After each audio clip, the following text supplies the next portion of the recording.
Chapter 82. Why is your painting style different from ours? I had a leisurely breakfast at the hotel that morning. When I got back to the room, Venusaur was awake. He was watching Ibrahimovic with a cautious expression. "Vulpes, you finally woke up," Otani said cheerfully as he came over. Bulbasaur seemed pleased too. Whatever had happened had made him stronger. He still wasn't anywhere near Garchomp's level, but he felt more confident that he wouldn't be so easily beaten next time. Otani rested a hand on Venusaur's leg and closed his eyes, using his telepathic sense to check him over. Bulbasaur couldn't hide anything from Otani. He was completely open to his touch, and Otani could read his condition easily. Energy levels were healthy, his body was sound, and there were no lingering problems. Only then did Otani visibly relax and pull his hand back. He scooped up Eevee and introduced him. "This is our new partner, Venusaur. Eevee, this is Venusaur." Eevee glanced at Venusaur and gave a small, polite nod. Otani looked a little helpless.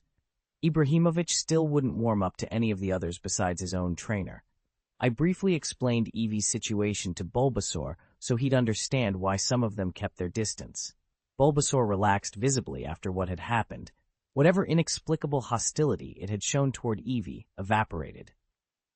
Venusaur looked a little sheepish and offered a small apology for his earlier behavior. Eevee, curled in Otani's arms, simply wagged its tail as if to say it forgave them all. Bulbasaur let out a relieved breath. He couldn't quite explain why he'd been so aggressive. The moment Eevee popped out of the Pokeball, he'd felt overwhelmed by a sudden surge of threat, as if some top predator had singled him out. The feeling passed as quickly as it had come, and the awkward little scene dissolved. Otani noticed the tension, but he didn't make a scene about it. Ibrahimovic had never given him any reason to worry, and Otani's current psychic awareness would have picked up real hostility anyway, and it hadn't, so there was no point in making a fuss over a misunderstanding. When they left the hotel, only Huabebe and Sharptooth Landshark chose to come with Otani to the hunting grounds. The other Pokémon preferred to stay behind and rest.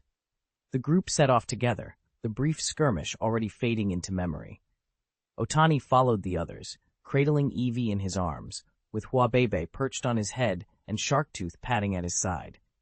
They walked slowly out to the wetland. As before, Otani had chartered a car and driven to the hunting area's ticket office.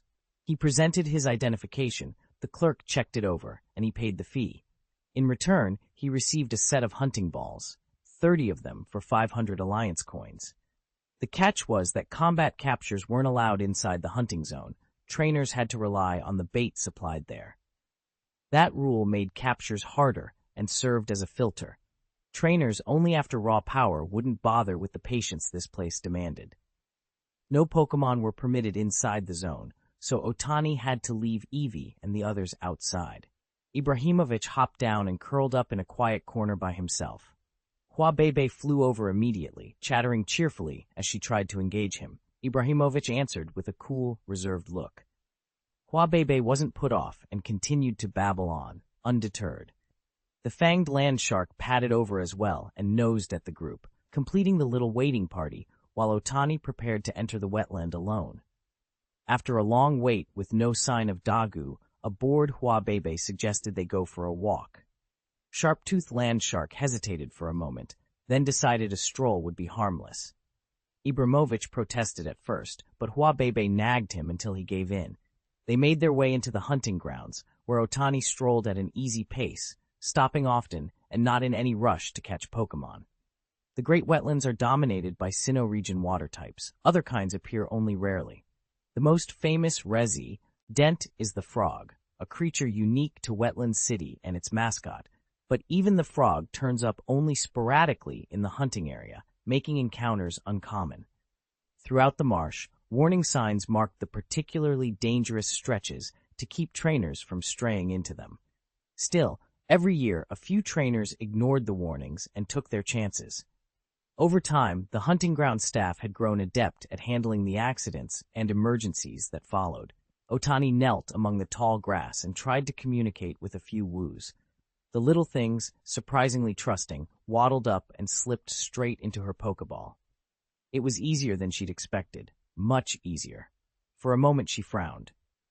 Weren't Pokémon in the hunting zone supposed to be the hardest to catch? Why was everything going so smoothly for her? She didn't realize that Pokémon were very sensitive to emotions. The moment they drew near, they picked up on Otani's aura, calm, gentle, and utterly trustworthy. Pokémon that felt that kind of presence were happy to follow. Of course, not every Pokémon wanted life with people. Many still preferred to be free. But today, one by one, they chose Otani. By dusk, she'd added a Mudsling, a Psyduck, a Lulul, a Stoat, and then, as if conjured from nowhere, a troublesome frog. It appeared without warning and fixed her with those dead, glassy eyes that seemed to drain the world of color. Otani felt oddly dazed under its stare. She asked it whether it wanted to come along. The frog didn't answer. It only kept staring. Yet from that moment on, wherever Otani went, the frog followed. She tried tossing a Pokéball at it on instinct. The ball hit the ground and swallowed the frog instantly.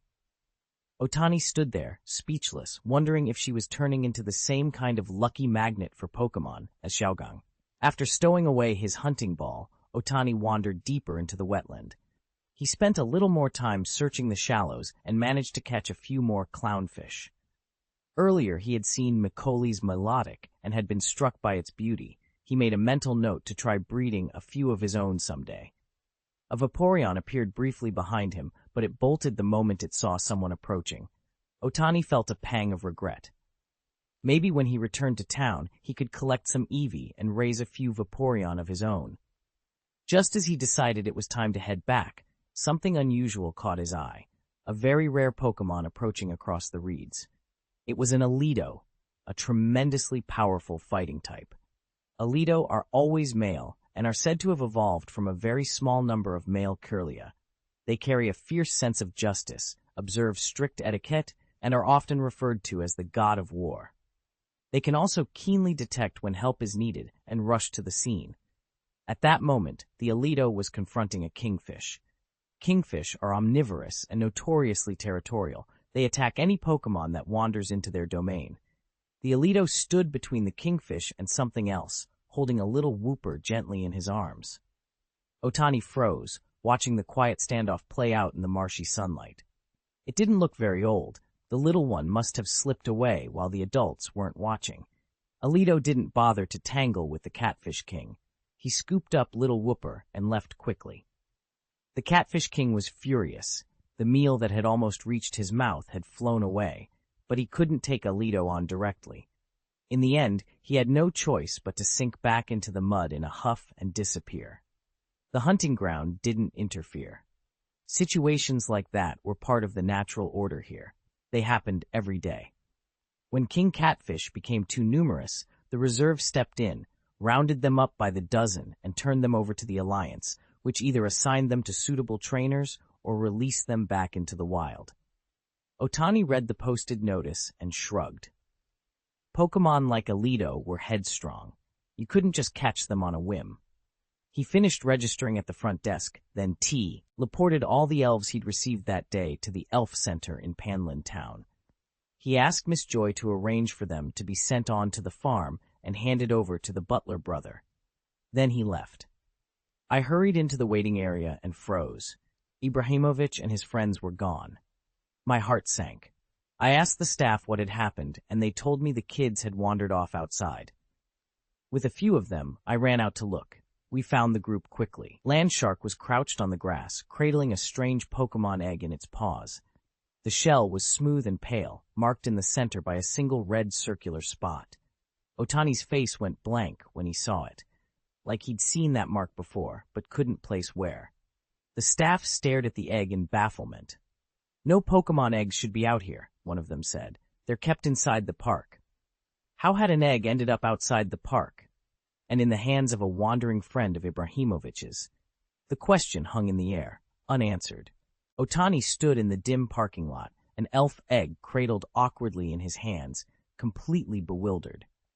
Beside him, Miss Junsha answered questions and cooperated in giving a formal statement. The hunting ground staff, convinced he must be an illegal hunter, called the police. Before things could escalate, Otani made a single phone call. Whatever influence he had behind the scenes took care of the situation. The police were called off, and the whole incident was smoothed over. The staff, embarrassed, insisted the egg be handed over for safekeeping, and somehow it ended up with Otani. Miss Junsha watched the exchange with a mixture of confusion and grudging respect. He has connections like that? She thought. Did he actually call the champion? She was privately relieved the matter hadn't turned violent.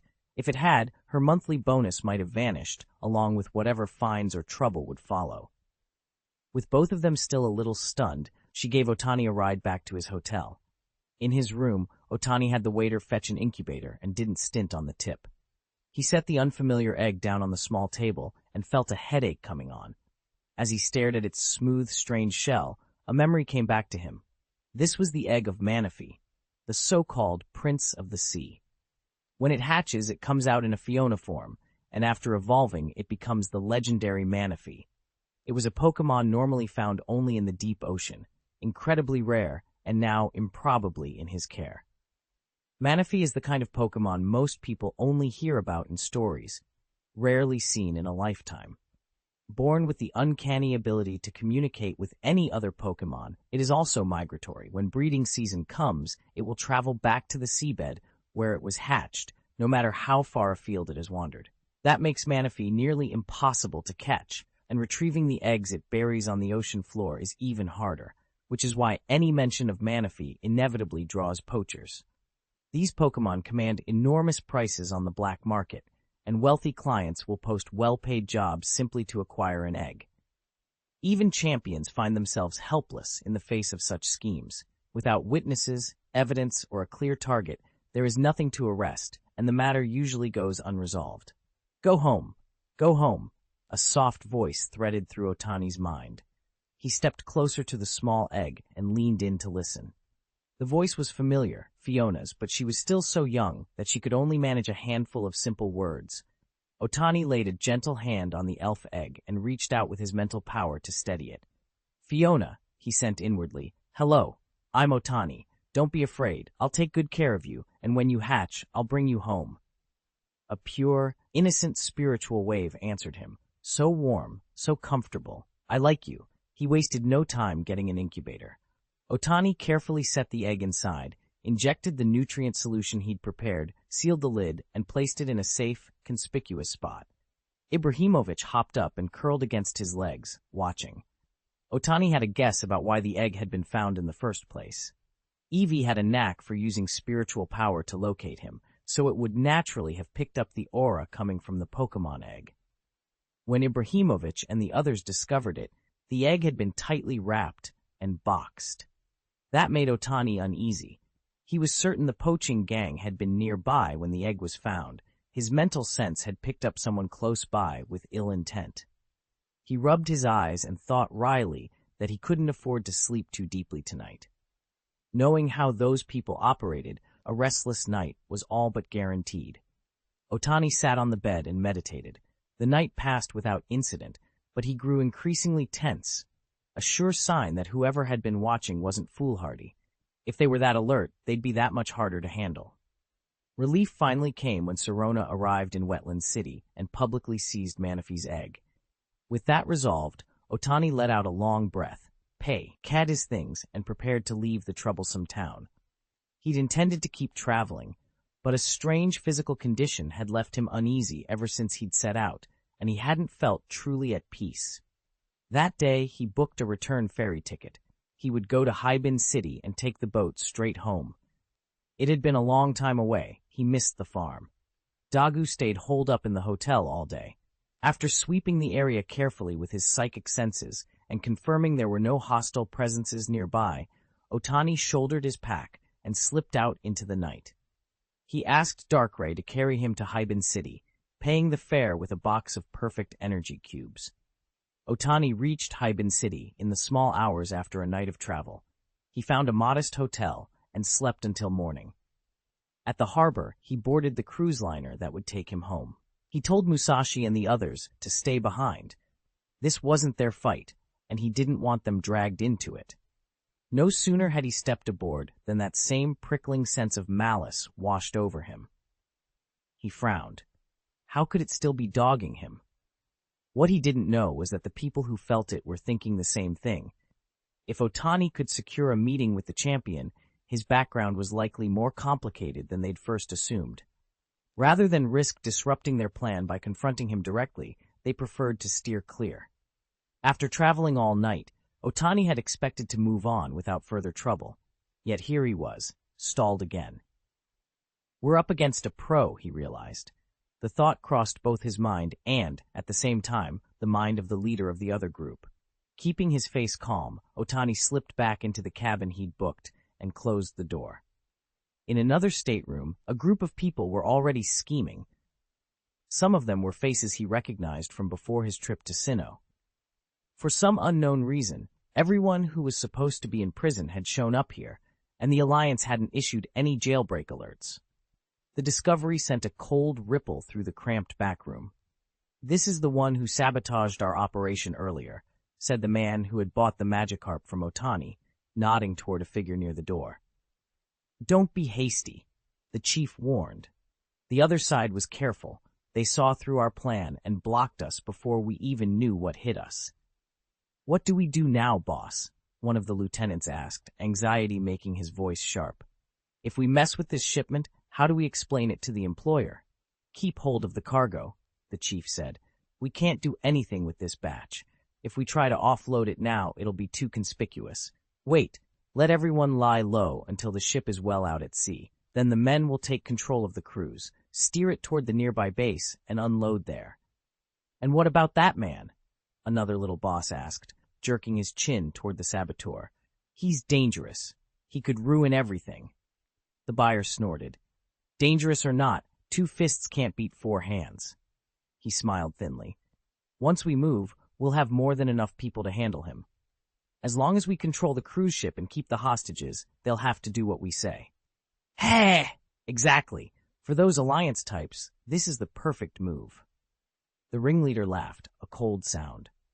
"All right, that's enough for today. Everything will go according to plan. I'll catch that one when the time comes," he added calmly. One by one, the men slipped out of the room in small groups and set about their assigned tasks. Outside, the cruise liner began to ease away from the dock, its horn sounding mournfully as it left the harbor. Otani remained in his cabin, the unease inside him growing with every passing minute. Chapter 84. Going home, going home, going home is the greatest happiness. The cruise ship eased out into the open sea, and the poachers began to make their move. Inside the cabin, Ibrahimovic opened his eyes and a flash of contempt crossed his face. He had already read their plan with his mental perception the day before. If those bastards tried to lay a hand on Otani, he thought, they would die with no one to bury them. Otani wasn't in the room. He had gone out onto the deck, poised to act the moment something happened. He cursed softly to himself. He wished he had brought Kojiro and the others along, but there was no time for regrets now. What he didn't know was that Ibrahimovic had used his absence to slip into the cabin alone. A crewman's voice cut through the corridor. "Captain, there's a black Eevee here." "What about it? Where is it?" the leader barked, peering around. The captain's eyes swept the hallway and finally landed on Ibrahimovic, crouched at the far end, one arm bracing the small creature. The Eevee's fur was an immaculate glossy black, with not a speck of any other shade. Its eyes glowed a deep, scared red, like set rubies, a prize, the captain thought immediately. "How much is this worth?" he murmured, greed sharpening his voice. "Don't move," he ordered the men below him. "Let me handle it. If you scare it away, I'll sink you all to the bottom of the sea." The captain pulled a small secret snack from his pocket and edged closer to Ibrahimovic. "Hey there, little guy, come to Uncle. I've got something tasty," he cooed. He cleared his throat and lowered his voice. Ibrahimovic's eyes flickered with disgust. Then a cold red light began to glow in them. The captain froze mid-step. His face went blank and his voice flattened. He repeated his own words mechanically, then walked over, crouched, and picked Ibrahimovic up without another expression. Turning to his men in that same dull tone, he said, "I'm going to meet the boss in person. Wait here for me." Ignoring their puzzled stares, he left alone. "What's wrong with the captain? He seems off," one lackey ventured hesitantly. "He's probably just thrilled about catching such a rare Pokémon," another shrugged. "Keep an eye on it for me. I'm going to take a nap. Wake me when the captain's about to come back." The man who had stayed put said, "Fine." With the captain gone and no one watching closely, several of the crew took advantage of the lull and started to slack off openly. The team leader hustled Ibrahimovic down the hall to the boss's office. He knocked, got the go-ahead, and pushed the door open. "What are you doing here?" the boss demanded, clearly irritated. "Boss, I caught a very rare Pokémon," the team leader answered. "I brought it for you." The boss's face went hard. A bad feeling crawled up his spine. As he started to rise, a sudden mental pressure pinned him in place. Ibrahimovic had meant to take the same approach he'd used on the team leader and seize control outright, but this man turned out to have an unexpectedly strong will. Ibrahimovic didn't want to escalate. Raising his power would attract attention, so instead, he moved quickly and bound him. The boss gave a wry laugh, as if everything suddenly made sense. "Huh, no wonder he didn't go along with my plan. He must have dismissed it outright. With a Pokémon that powerful, any scheme of mine would be pointless. I admit it, I've been bested by someone stronger." It wasn't hard after that. Ibrahimovic instructed the boss to come up with a reason to call all his men together. As soon as everyone had been brought back inside, Ibrahimovic reached out with his telepathic ability and steadied their minds. With the panic quelled, the crisis passed quickly. Otani, who had been lingering on the outer deck with a wary look, still appeared suspicious. Ibrahimovic came up onto the deck, focused his mind toward Otani, and quietly reassured him. Otani immediately felt foolish for doubting, but collected himself and reported what he had seen to the captain. To Otani's surprise, that said, Aptane was the same man he'd met when he first arrived in Sinnoh. The captain grew visibly tense at the news. He ordered the ship to slow and radioed for the authorities. About half an hour later, Miss Junsha arrived with a large enforcement team and took command of the situation. The poaching ring was dismantled on the spot. In the ship's hold, they found dozens of wild Pokémon crammed into the lower cabins, many badly injured. A preliminary tally put the value and damage involved at roughly 1 million Alliance coins.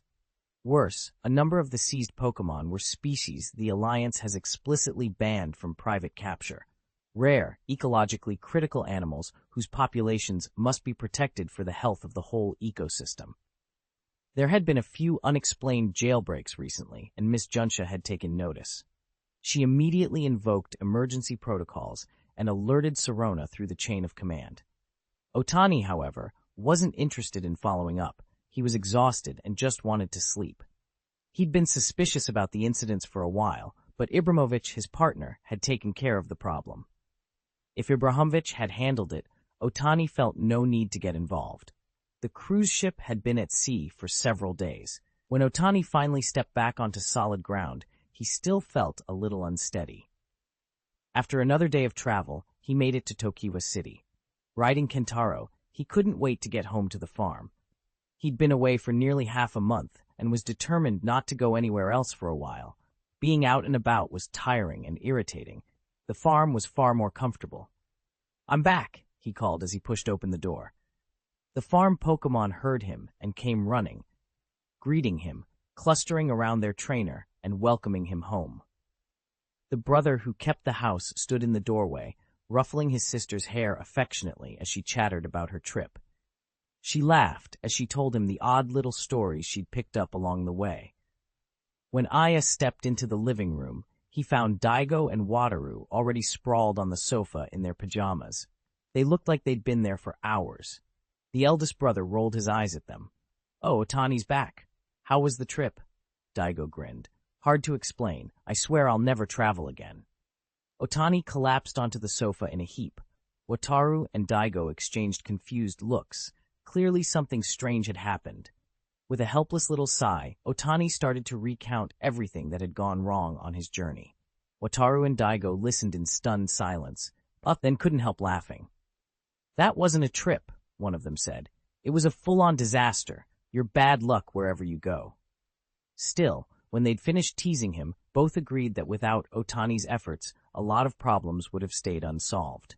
When Bulbasaur and the others came back to the farm, they went straight to their favorite spots to rest. Ibrahimovic, the black Eevee, wandered around curiously, taking in the different smells and sights of the place. After a little while, the novelty wore off. Bored and tired, he hopped up onto Otani's lap and promptly fell asleep. Daigo and Wataru exchanged surprised looks at the sight of the unusual Eevee.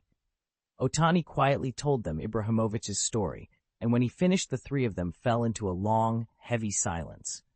The mood in the room had gone a little flat. These people are insane. Sometimes I really can't make sense of what's running through their heads, Wataru muttered through clenched teeth.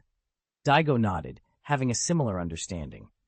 Lately, two organizations had been active around the Fengyuan area, leaving destruction in their wake for reasons no one could explain.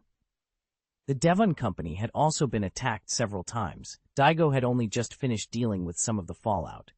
He took a slow sip of hot tea and said helplessly, "In the end, it's all about selfish motives. Those so-called reasons are just a cover."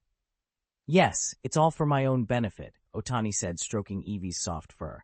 "All right, enough glow. Omi talk." "Otani, now that you're back, cook something good. I haven't had your food in ages," Du said with a grin. "All right, I'm in a good mood today. You'll get to enjoy it," Otani replied. He set Ibrahimovic on the sofa, rolled up his sleeves, and headed into the kitchen. The meal was ready quickly. Otani produced his prized rare bottle of wine and shared a few drinks with Daigo and Watari. After dinner, the three of them sank back onto the sofa, lying in the same positions as before. Chapter 85. Acting Gym Leader. Otani woke slowly and pushed an Eevee off his chest. Sunlight streamed through the curtains when he opened them. He cracked the window, breathed in the fresh morning air, and stretched until the pleasant ache in his muscles settled. Feeling unusually content, he went to wash up, and then downstairs for breakfast. The Guanxi siblings were already busy with their own tasks. Otani had planned to make the cubes this morning, but the butler greeted him with a smile and said they were already finished. Skeptical, Otani went down to the basement to check, and found it was true. The cubes the siblings had produced were virtually indistinguishable from his own. Perfect quality. Otani knew he had the system to rely on. The Guanxi siblings did not. They'd only had his notes to work from, yet their learning ability was impressive. He sat in the living room feeling slightly useless. Most of the farm work had already been taken care of by them. It was boring. To rid himself of the restlessness, Otani went outside to wander. At the lake, the water-type Pokémon he'd brought back from Sinnoh last time were splashing and playing along the shore. When Otani appeared, the little ones rushed to meet him, chattering and circling with obvious delight. Otani smiled right back. Who could resist such cuteness?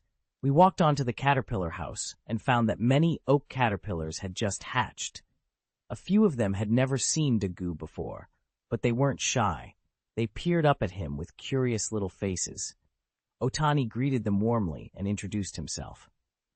There was something worth noting about these hatchlings. Thanks to improved breeding on the farm, this newest generation carried better genetics than wild caterpillars.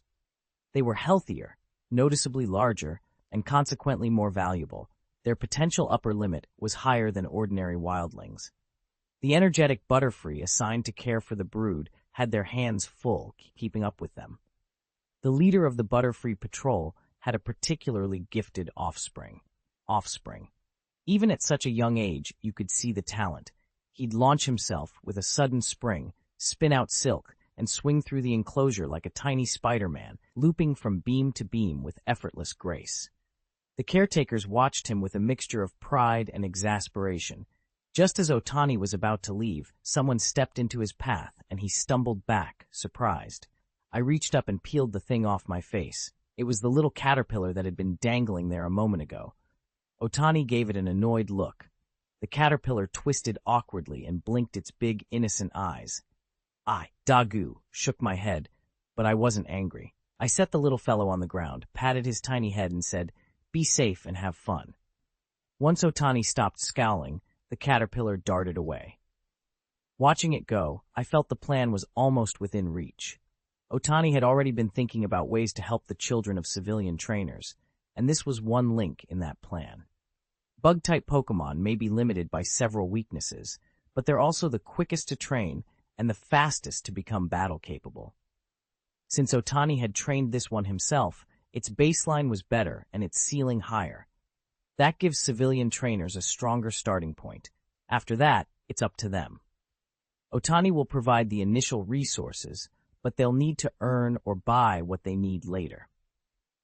One practical problem was that ordinary civilian trainers didn't carry a scythe. Otani decided the only solution was to create a manual, a simple guide recording everything he knew about Pokémon.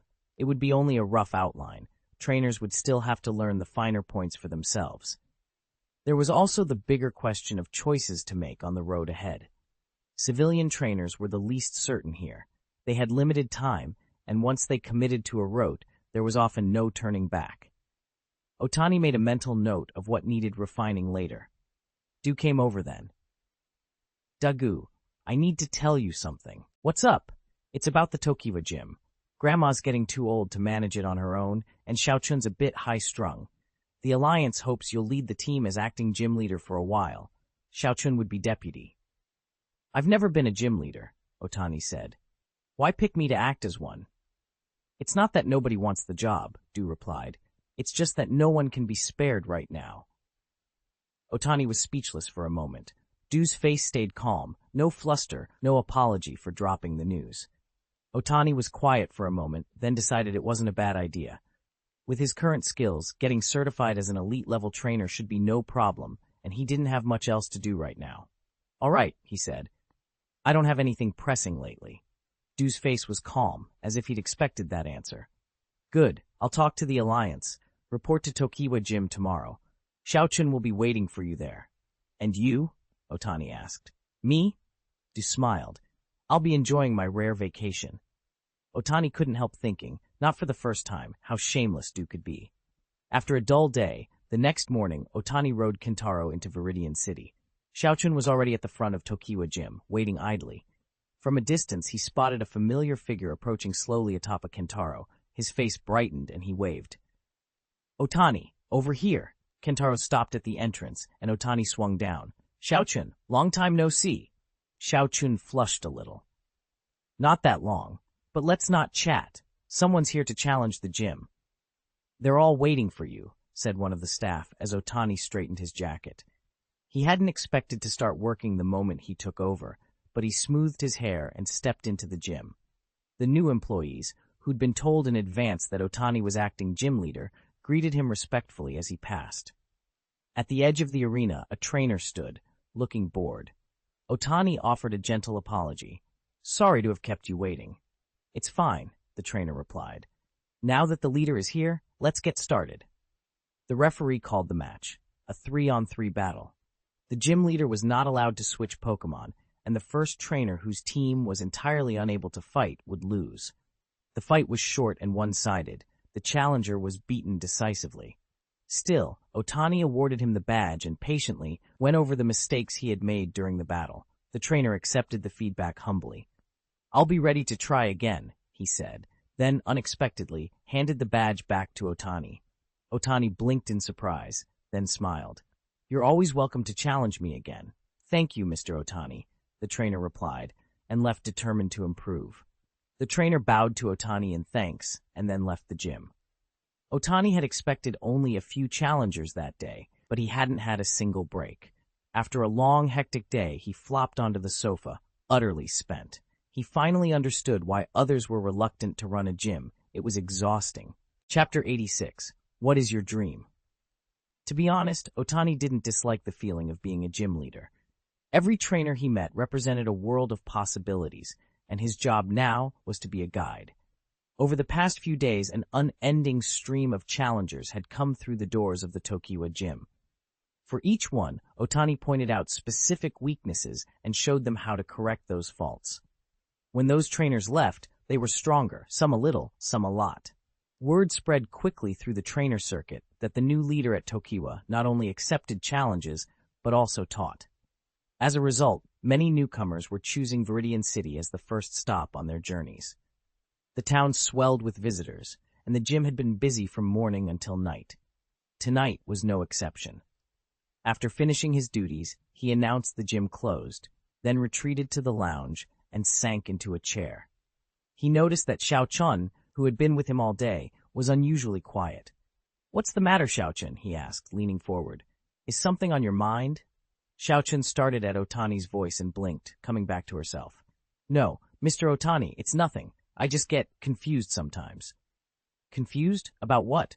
She hesitated, then let out a small, helpless sigh. Maybe because my family expects so much of me. It's a lot of pressure.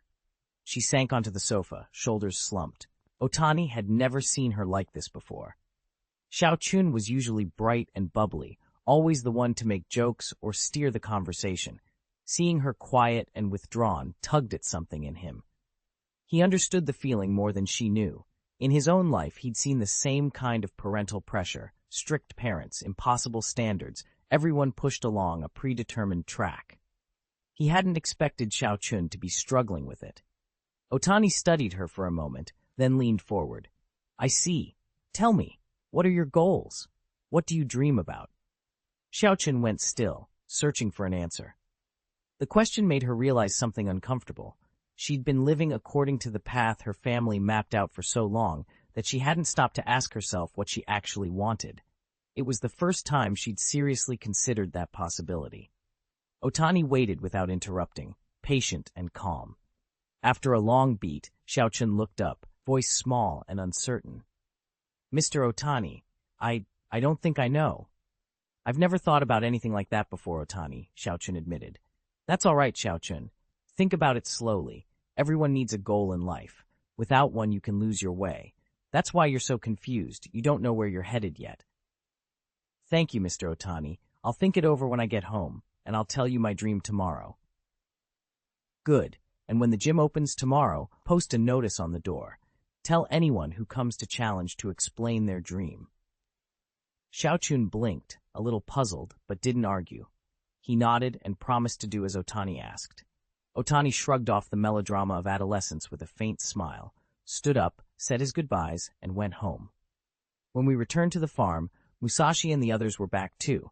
Looks like they'd just finished their work. Otani greeted them cheerfully. You're back, Mr. Otani. Meow! Meow Meow piped up as she padded forward, clearly wanting to say something. What is it, Meow Meow? What's the matter? Otani asked. It's like this, Mr. Otani, she began, hesitating as if choosing her words. The sentence trailed off, leaving the rest hanging in the warm, late afternoon air as everyone waited for her to continue.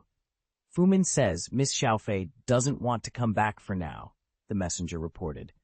He thought I should let you know.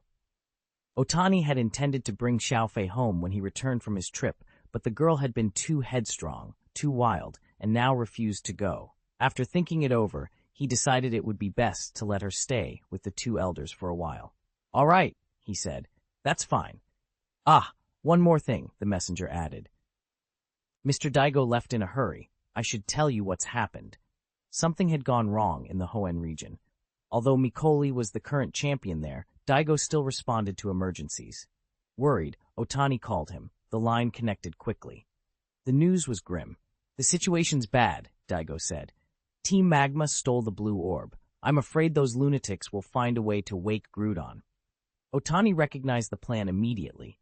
Previously, to stop Groudon and Kyogre, Daigo had commanded the three pillars to hold them back, but the effort had cost him dearly. Daigo had been exhausted to the point of collapse, and another person had died as well, though Otani couldn't remember who. Do you need help? Otani asked. Daigo, don't go alone, Otani said, voice tight with worry. Not yet. I've already alerted the Hoenn Alliance. They've sent extra teams to search for Team Magma across the region. Have you checked the nearby waters? He added. The question came out before he could stop it. Something in Daigo clicked at that. In the anime he'd watched, Team Magma's base had been hidden at sea.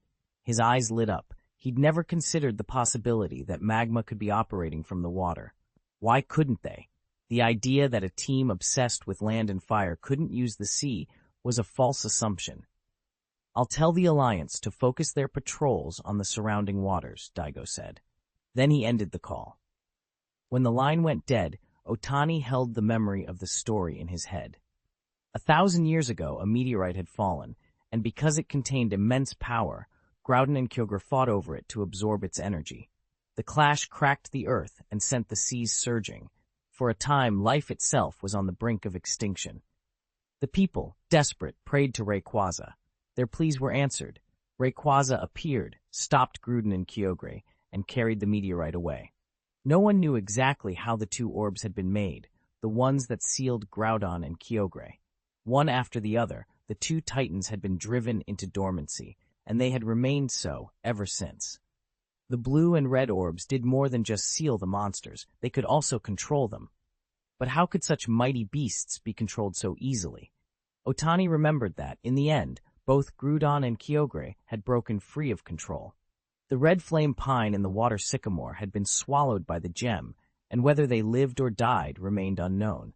Otani thought it over and decided to tell Daigo. He texted him everything he knew. Daigo replied with a single okay. That was enough to ease Otani's nerves a little, but he was still uneasy. He went to the kitchen and packed a supply of high-energy compressed rations, then called Daigo's people and asked them to pick the food up and deliver it. He packed plenty. He'd remembered someone else who had once died of exhaustion, apparently a gym leader, and didn't want to repeat. Over the next few days, Otani kept a close eye on the situation and left the gym battles to Xiaochun. A new bulletin board hung by the dojo entrance. Across the top, in bold letters, was one question. What is your dream? Plenty of trainers had already left notes. Most scribbled that they wanted to become Pokémon trainers. A few said they wanted to travel the world. Others confessed ambitions to be famous fashion designers. After she finished her last battle of the day, Xiaochun went to find Mr. Otani. Mr. Otani, I've figured out my dream, she announced. That's good. What is it? He asked. Xiaochun looked at him with fierce determination. I want to become the strongest dragon trainer and beat Du. Who does he think he is, bullying me all the time? Otani nearly laughed. He had no idea what Du had done to rile her so much. The little eruption passed quickly, though. With a goal in mind, Xiaochun bounced back to her usual lively, cheerful self, and her training grew more intense. She got noticeably better at gym battles, and when Otani judged the time was right, he formally applied to the league to step down as acting gym lead, heir. The league approved his request quickly. That settled, the next thing to deal with was Daigo. Chapter 87. People of the Meteor. The Meteor people are the oldest ethnic group in Hoenn. For generations, they have lived in the caverns behind the Meteor Falls on Mount Tsukimi, keeping to themselves and becoming masters of dragon-type Pokémon. Contact with the outside world was minimal, until recently, when the current Great Elder began, against long tradition, to slowly loosen those old restrictions and open lines of communication. That change brought trouble as well as opportunity. Word of the Meteor people's skills and the region's secrets attracted all manner of opportunists, and relations with outsiders quickly soured. The situation only improved after Daigo stepped in. He sealed off the Meteor Falls, allowing entry to only a handful of authorized alliance members, and negotiated terms with the Meteor people. They could maintain a small armed force and keep internal autonomy, while the alliance agreed not to interfere in their local affairs. Bit by bit, the tensions eased and the matter was settled. Otani, however, spent the whole day distracted and unable to focus. I had no idea what progress Daigo was making. Meanwhile, far away in the Hoenn region, in a secret base deep beneath the sea, events were unfolding that might change everything. Chi Yansong sat alone in his office, staring at the blue gem on the desk. This is it, he thought. With this, I can control Groudon. My dream will come true. Then I can dominate the world. A voice came in from the doorway. Captain, there's news about the red orb. The marine team is here. Shui Wutong. Chi spat under his breath. If that bastard hadn't interfered, I would have awakened Groudon and completed everything I've worked for. He slammed the lid closed on his anger and stood up. They had already located both the blue and the red orbs and were preparing the ritual to wake the volcano. Then, suddenly, the marine team had arrived and seized the red orb. Everything had been interrupted. I want to see what Shuotong's playing at, he growled. Chi tucked the blue gem away, left the office, and walked into the base lobby. A squad in crisp blue uniforms filled the room, standing with that easy confidence of people who think they've won. At their head was his nemesis, Shui Wutong. Shui casually flipped the red gem between his fingers as he strode forward. Red Flame Pine, my old friend, long time no see, Shui called, the gem sparkling in the light. Chi's eyelids twitched. He forced a smile and adjusted his glasses. You didn't come all the way here just to ask me out to dinner, did you? He said, sarcasm sharp in his voice. I didn't come here for a free meal, Shui Wutong said. I'm here on business. Qiansong, let's work together. You can't control 2 ancient legendary Pokémon at once by yourself. Why don't we split them, 1 each? Qiansong let out a derisive little laugh, but inwardly he was considering the proposal. Shui Wutong was right. It would be impossible for him to command 2 such powerful primeval Pokémon at the same time. If Groudon and Kyogre both appeared as mortal enemies, they inevitably would. The 2 would clash to the death. If Qiansong tried to control Groudon alone and Kyogre rose against him, he'd be facing a violent opponent by himself. That would seriously delay his plans. The safest, most efficient option was to cooperate with the Ocean Team. Everyone else, step back, Qiansong said abruptly. Shui Wutong gestured to his men to fall back, and both groups retreated a good distance. Qiansong and Shui Wutong then slipped into the office to speak in private. Not long after, Shui Wutong left the Lava Team base clutching the red orb. In a shadowed corner, an otherwise inconspicuous Lava Team member watched the Ocean Team disappear with bright, eager eyes. Qiansong sat behind his desk, barely able to contain his excitement. He knew he'd eventually have to share the world with that infuriating Shui Wutong, but this was only the first move. If he could find an opportunity to kill Shui Wutong and seal Kyogre, he could take Contro, L of Groudon, and begin creating more land. Of course, Shui Wutong was thinking the same thing. The 2 of them met and negotiated in private, then agreed to reconvene in 3 days. Qiansong issued orders. Huoshan was to gather their forces and be ready in 3 days' time. That night, a figure at the Lava Team base slipped the message out quietly. On the Alliance side, Daigo received the news and immediately began preparing manpower, ready to watch and wait. Word moved fast. Before long, the top operatives across Hoenn were mobilizing, quietly converging on 2 locations and bracing to act at a moment's notice. Daigo, expecting the worst, also reached out to the Meteor people to shore up his options. The people of Meteor showed their respect by sending their current successor, Shigana, to shadow Daigo.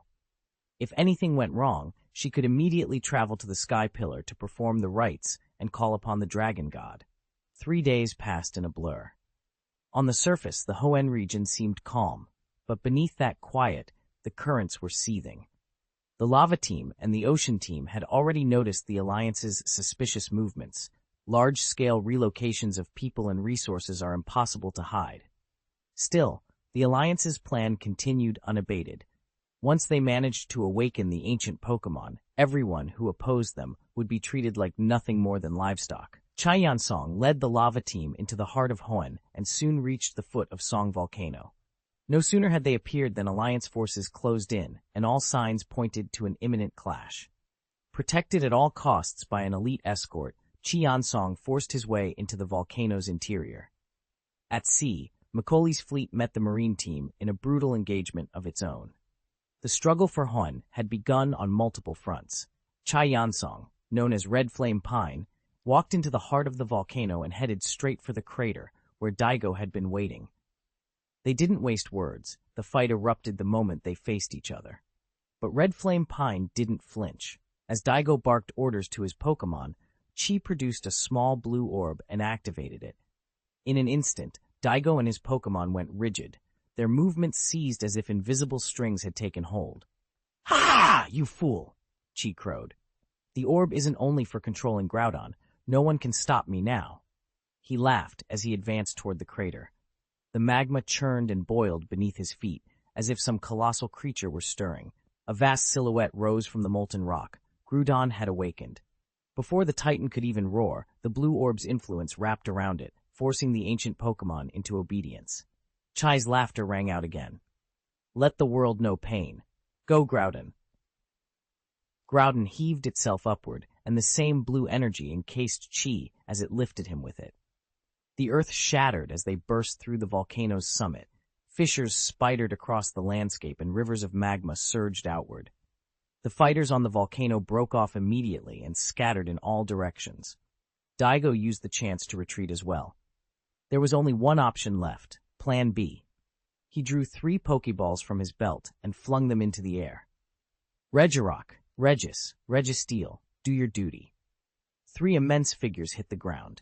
The ancient Regis of Hoenn, their bodies of stone, ice, and metal radiating a tremendous presence.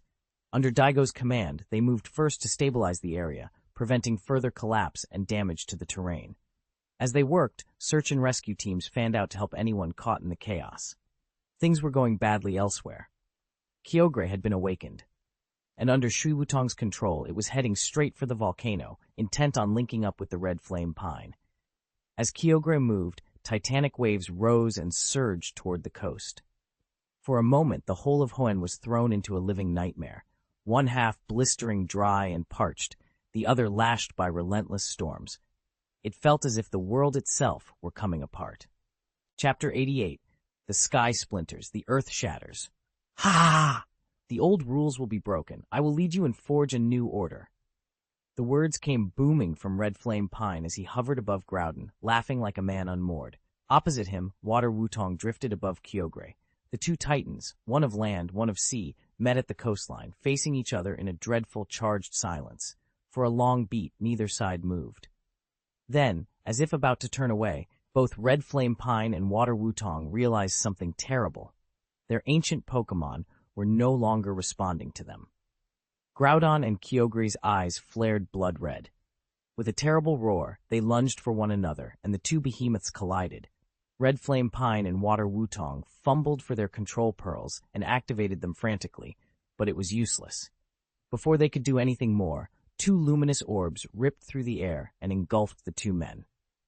They were swallowed in an instant. Whether alive or dead, none could tell. The red orb streaked into Groudon. The blue orb flew straight into Kyogre. Immediately, the bodies of the ancient Pokémon began to change. Their forms swelled, their power mounting, each growl and thrash magnifying into cataclysmic force. As they resumed their struggle, the surrounding land paid the price. The coastline tore open, mountains buckled, the sea heaved, and the sky itself seemed to fracture with the violence of their battle. Daigo stood at a distance, watching helplessly as the world split apart around the two destined rivals. Facing such a terrible battle, there was nothing he could do. I can only hope Shigana gets here in time, Daigo thought. Thankfully, all the townspeople had been evacuated to safety, otherwise the consequences would have been unimaginable. Regirock, Registeel, attack Groudon and Kyogre and draw them away from the town, Otani ordered. At his command, the three Regis struck with everything they had. Groudon and Kyogre were hardly wounded, but the assaults hurt, and their attention snapped to the three pillars. Daigo quickly withdrew the Regis, leapt onto Metagross, and led the two primeval Pokémon away from the settlement, flying toward the no-man's land beyond. Daigo, watch out! Shisato shouted from behind. He felt a massive fluctuation of energy surge up his back. A huge blade of molten rock erupted from the ground. Otani reacted just in time, yelling for Metagross to dodge. Otherwise, that crushing strike would have demolished him. Gritting his teeth, Daigo urged Metagross to speed up as Groudon and Kyogre took turns bombarding them. Groudon and Kyogre were furious that Daigo had the gall to interrupt their duel with an old enemy. For a moment, the two titans put aside their rivalry and turned on him, working together to eliminate the nuisance. Daigo ran into danger at every turn, but he managed to complete his mission and lure both ancient Pokémon out to an uninhabited region. Once there, escape became impossible. With no better option, Daigo called on the three pillars and sent them into the fray. Through precise timing and clever commands, he kept them alive, trading blows and falling back under the onslaught of the two primeval beasts. Thankfully, the legendary pair soon lost interest in him and returned to battling their true foe. Kyogre shot into the sky and began hammering Groudon with an unrelenting barrage of water attacks, torrents, and surging waves smashing down. Groudon stood its ground. It couldn't fly, but its cliff sword struck with deadly accuracy against anything that stayed grounded. Even Kyogre hesitated to meet that attack head-on. Daigo crouched, breath ragged, watching from a safe distance as the two ancient Pokémon tore through the landscape, each blow leveling everything around them. He had bought himself time, but at a terrible cost to the world around them. Daigo pulled the compressed rations Otani had packed for him from his pocket, tore one open, and ate. Strength came back quickly.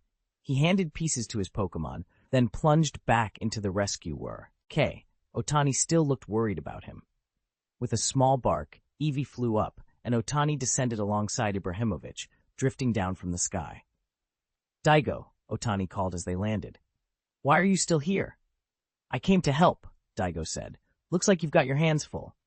Otani scanned the wreckage around them and then turned his gaze toward the two ancient Pokémon still battling on the horizon. He clenched his jaw. People never learned. Blinded by desire, they did things that brought about terrible destruction. Red Flame Pine and Water Indus, he spat through gritted teeth. "Those two idiots," Daigo sighed.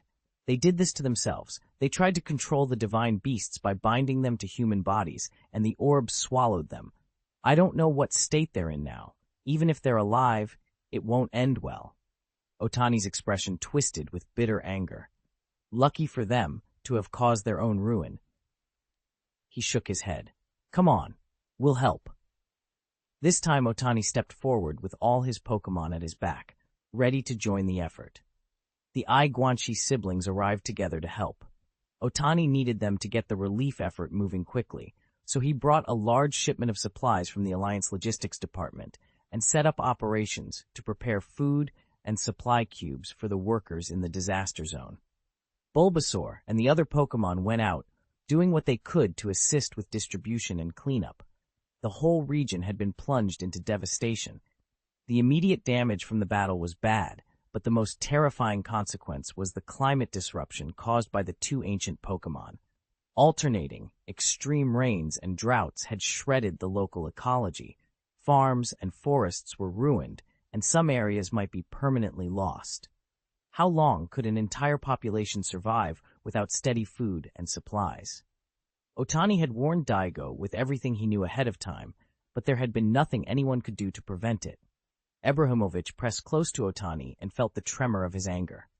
Looking up at Groudon and Kyogre locked in combat, Ibrahimovic felt his own fury rise, hot and helpless. "You two who made Otani unhappy, go to hell!" With that cry, Eevee flashed into the gap between the two titans. A surge of psychic energy rolled out from the little Pokémon and slammed into Groudon and Kyogre. The two ancient behemoths were taken off guard and shoved back by the force. For a moment, the entire battlefield went eerily quiet. People around them stared up at the small figure hovering in the sky, astonished that such a powerful Eevee existed. "Who's their trainer?" they murmured. Otani's eyes locked on the floating Eevee, and for the first time he looked genuinely nervous. "Ibrahimovic, pull back! Now!" Otani shouted into the air. A reply came back immediately through their link. Ibrahimovic's voice, steady and confident, reassured him. "Don't worry, I can handle them." Groudon and Kyogre recovered from the surprise and their fury flared. "Always pests getting in my way," Groudon seemed to snarl. The two titans struck at once. Cliff Sword and Root Wave unleashed together. Eevee moved in an instant, slipping out of the path of the twin attacks, then answered with another concentrated wave of psychic power. Kyogre had intended to join forces with Groudon, but Groudon's rage boiled over. He lost control entirely, lashing out wildly and almost mindlessly. Kyogre couldn't tolerate that either. What had been a two-way confrontation erupted into a chaotic three-way brawl. Eevee, however, acted deliberately. He used his moves to shield the rescue teams, corralling the worst of the destruction into a limited area so the relief efforts could continue. That made everything much easier. Daigo quickly ordered the three pillars to use their powers to cut channels and funnel the floodwaters back into the sea. The parched regions, unfortunately, couldn't be fixed in the moment. They would have to be managed later, slowly and carefully. The battle raged for an entire day. None of the three Pokémon showed signs of exhaustion. The fight swung back and forth, each side gaining and losing the upper hand. Ibrahimovic, however, did not unleash his full strength. His current form was not his true form, and that limitation still hampered his power. Otani's objective wasn't to kill the two titans. It was to stop them from roaming freely and to keep the affected battle zone contained within a manageable area. He had expected Eevee to help, but he hadn't realized just how fierce she could be. He had underestimated her fighting ability. Eevee was holding her own, trading blows with the two legendary beasts in a way that surprised him. Several times Otani reached out with his telepathic link and asked Darkrai to join the fight, but all he got in reply was a disdainful roll of the eyes. Darkrai clearly had no intention of intervening. The clash dragged on for 20 days. In that time, Otani, Daigo, Shisato, and the other members of the Alliance barely saw a moment of rest. They were on the front lines of disaster relief from dawn until night. If not for Otani's logistical support, many in the force would have collapsed from exhaustion. Daigo had long since given up hope that Shigana would be able to summon Rayquaza. His only wish now was that the two ancient Pokémon would finally grow tired of fighting, return home, and resume their slumber. But the two Leviathans showed no sign of slowing. Watching them remain relentless, Daigo felt a cold thread of despair tighten in his chest. If this trend continued, the destruction of the Hoenn region would be all but inevitable. Chapter 89. Rayquaza is still on the way. More than 20 days of relentless fighting had reduced the entire battlefield to a wasteland. Otani and the others had been at it non-stop for weeks. Every one of them had reached their physical and mental limits. The legendary beasts, fortunately, were not inexhaustible either. After so many continuous clashes, even they were winded. Because of his immense bulk, Ibrahimovic had been forced to withdraw from the fight several times just to recover. Groudon and Kyogre, too, had ceased their attacks for the moment, each finding a sheltered spot to catch their breath and gather strength before the next assault. After days without real rest, the human survivors and their Pokémon finally got a short respite. Otani and Daigo slept where they fell, heads rested against Snorlax's broad flank. The heavy sleeper had visibly slimmed from the strain of continual combat, but he bore it without complaint, quietly stuffing his face whenever food was available to refill his reserves. Up above, at the pillar of the sky, things were different. Shigana kept dancing the sacrificial rite again and again, driven on by a mixture of ritual duty and despair. Her movements had become frantic, her steps slashing at air and stone until she finally collapsed. Blood and grit caked both of her feet. They were raw and torn. She lay there a moment, trembling, then forced herself up and tried to stand. Exhaustion hung over everything like a heavy fog. For the moment, the fighting had stilled, but everyone, human and beast alike, knew this was only a pause. Rayquaza was still on the way. The attendants traveling with her rushed forward and helped her to her feet. "Miss Shigana, please rest," one of them urged. Shigana forced herself upright. "No," she said hoarsely. "Daigo and the others are still waiting for rescue. Hoenn needs help." She had no strength left to continue the ritual dance. Instead, she sank to her knees on the altar, hands clasped. "Dragon God, please, help us, please." Her voice dwindled until she could go on no more. Finally, she slumped weakly against the stone. "Miss Shigana, somebody hurry, get the supplies and feed her," another attendant shouted. They produced the small packets Otani had prepared. Carefully, they crushed the contents into powder, stirred it into warm water, and coaxed it into her a spoonful at a time. The nourishment worked quickly. Color returned to her face and energy crept back into her limbs. Within minutes, she had recovered enough to continue the sacrifice. This sequence had become all too routine over the past 20 days.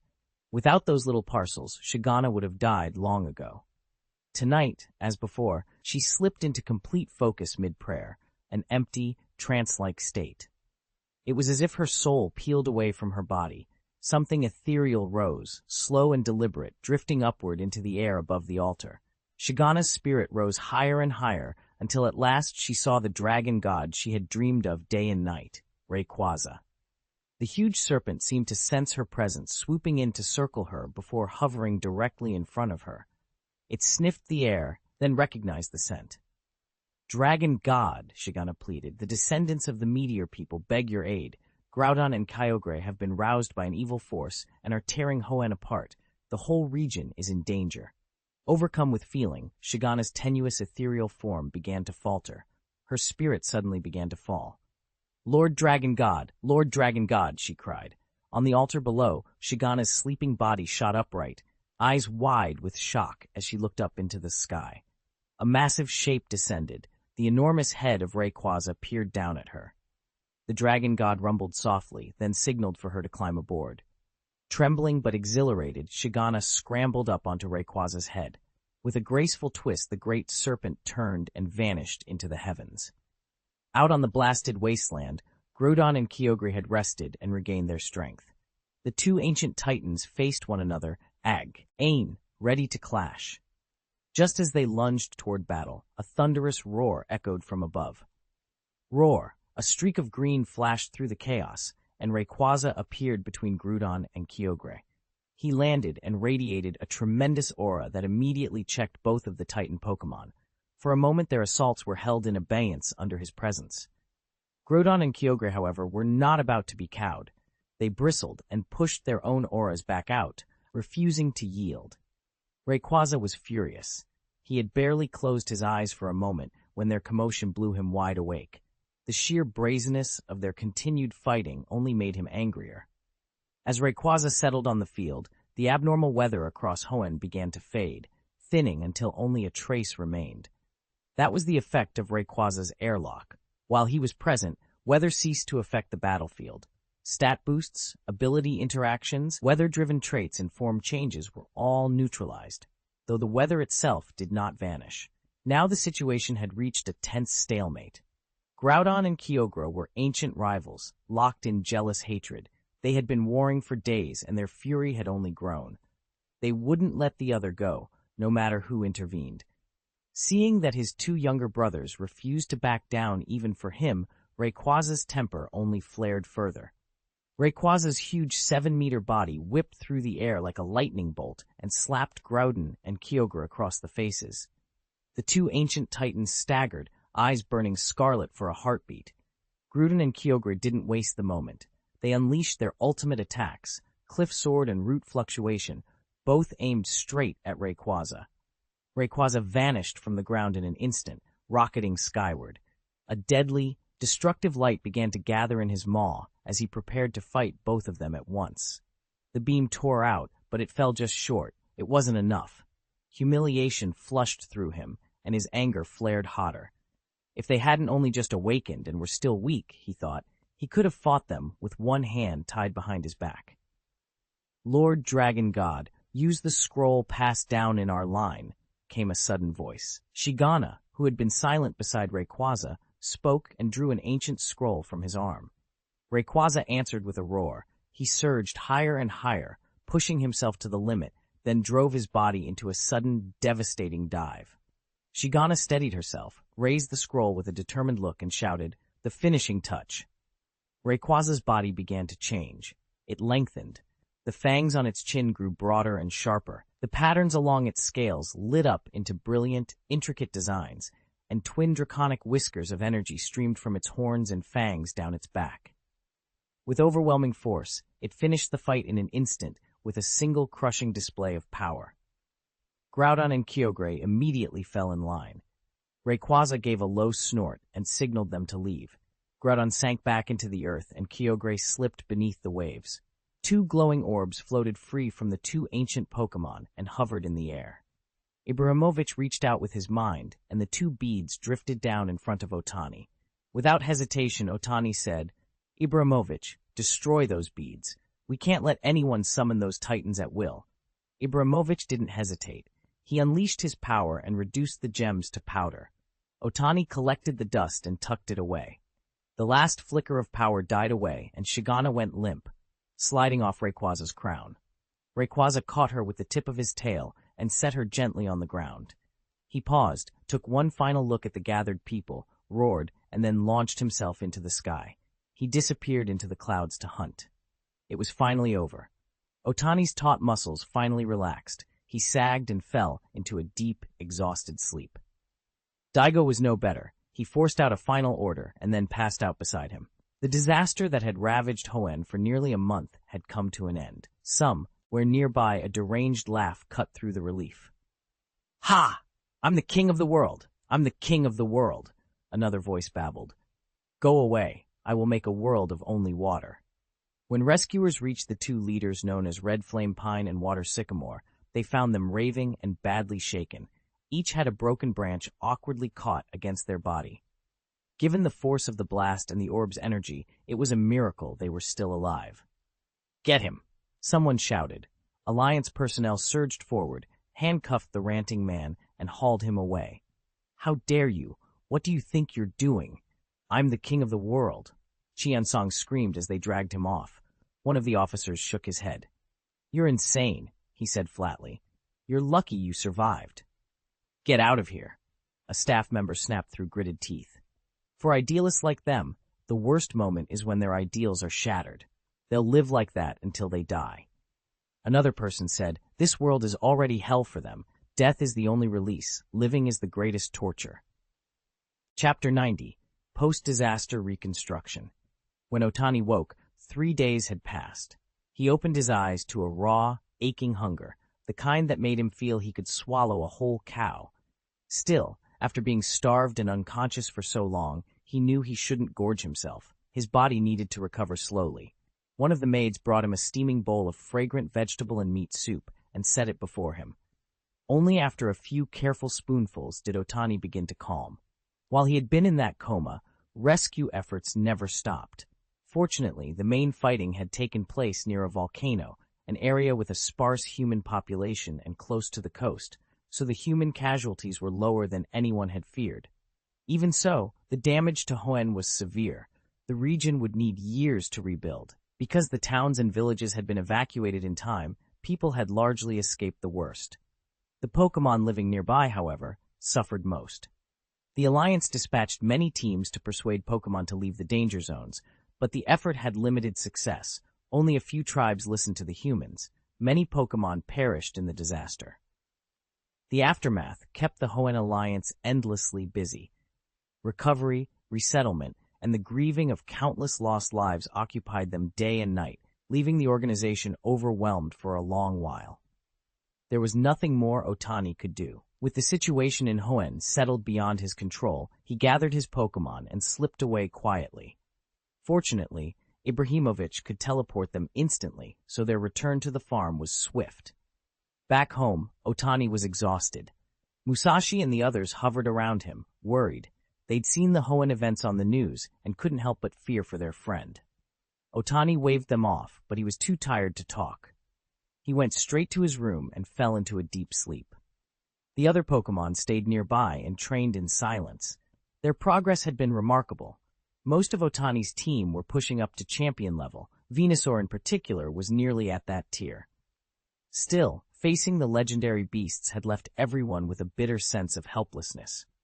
Even Ibrahimovic, born powerful and getting stronger with every fight, felt the sting of that defeat, but it had driven him, too.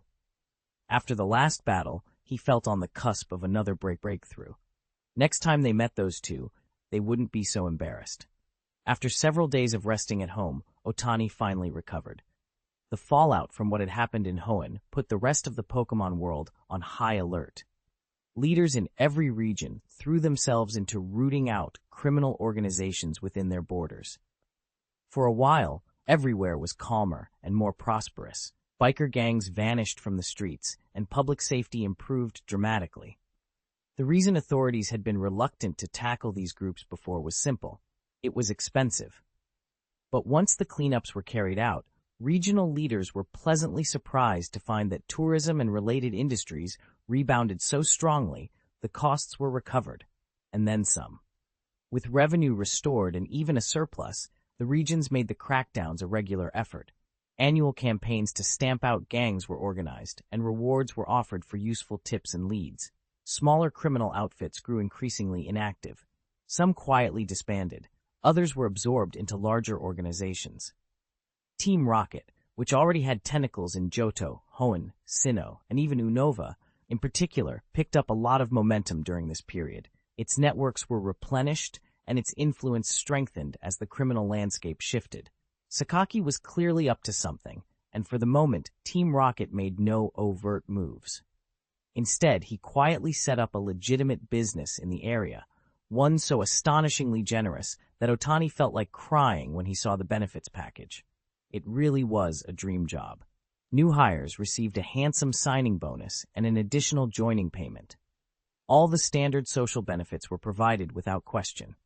The Compa, Nye held in-house tea parties and staff dinners every week. If someone couldn't or didn't want to attend a dinner, they could opt to take the cash equivalent instead. Once a year, the company paid for a month-long trip. Employees could bring family, and the trip itself was run on a 4 days on, 3 days off schedule. Management was forbidden from exploiting lower-level staff. Any leader caught doing so was immediately dismissed. There was paid annual leave and a full slate of holidays. The company presented itself as the conscience of the industry. Unsurprisingly, this caused headaches for competing employers. The talent drain was real. People were leaving in droves, and many quietly tried to switch over to the Rockets company. Of course, nobody advertised the connection. They were not foolish enough to admit they were joining Team Rocket. There had to be a disguise. Everything had to be legal and above board, with no flaws anyone could find. If Otani from his previous life could get into a company like that, he'd work there until he died.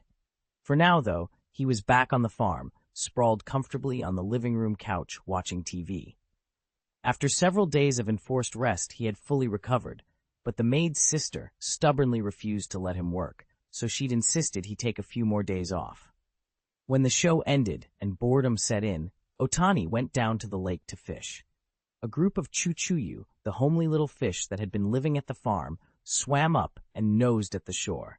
They popped out of the water and stared curiously at a girl sitting nearby. Otani noticed her at once. The chuchuyu had been treated very well since arriving at the farm, fed plenty of baofen every day. Ai Guanxi's sister had inherited Otani's talent for making baofen. Her buns were just as good as his, and the fish had grown large and healthy because of it. Their scales had taken on brighter, more beautiful hues. Otani thought they'd be stunning once they evolved into melodic. After greeting the girl cheerfully, the fish swam off to play. She, Dagu, sat quietly on the bank, fishing and idly daydreaming as the afternoon moved on. Du dragged over a couple of folding chairs and sat on the lip of the valley. Wu, where the hell were you? A huge thing happened in Hoenn, and you just disappeared. Otani's surprise had turned quickly to anger. Du smiled wryly. Where do you think that news came from? You went undercover?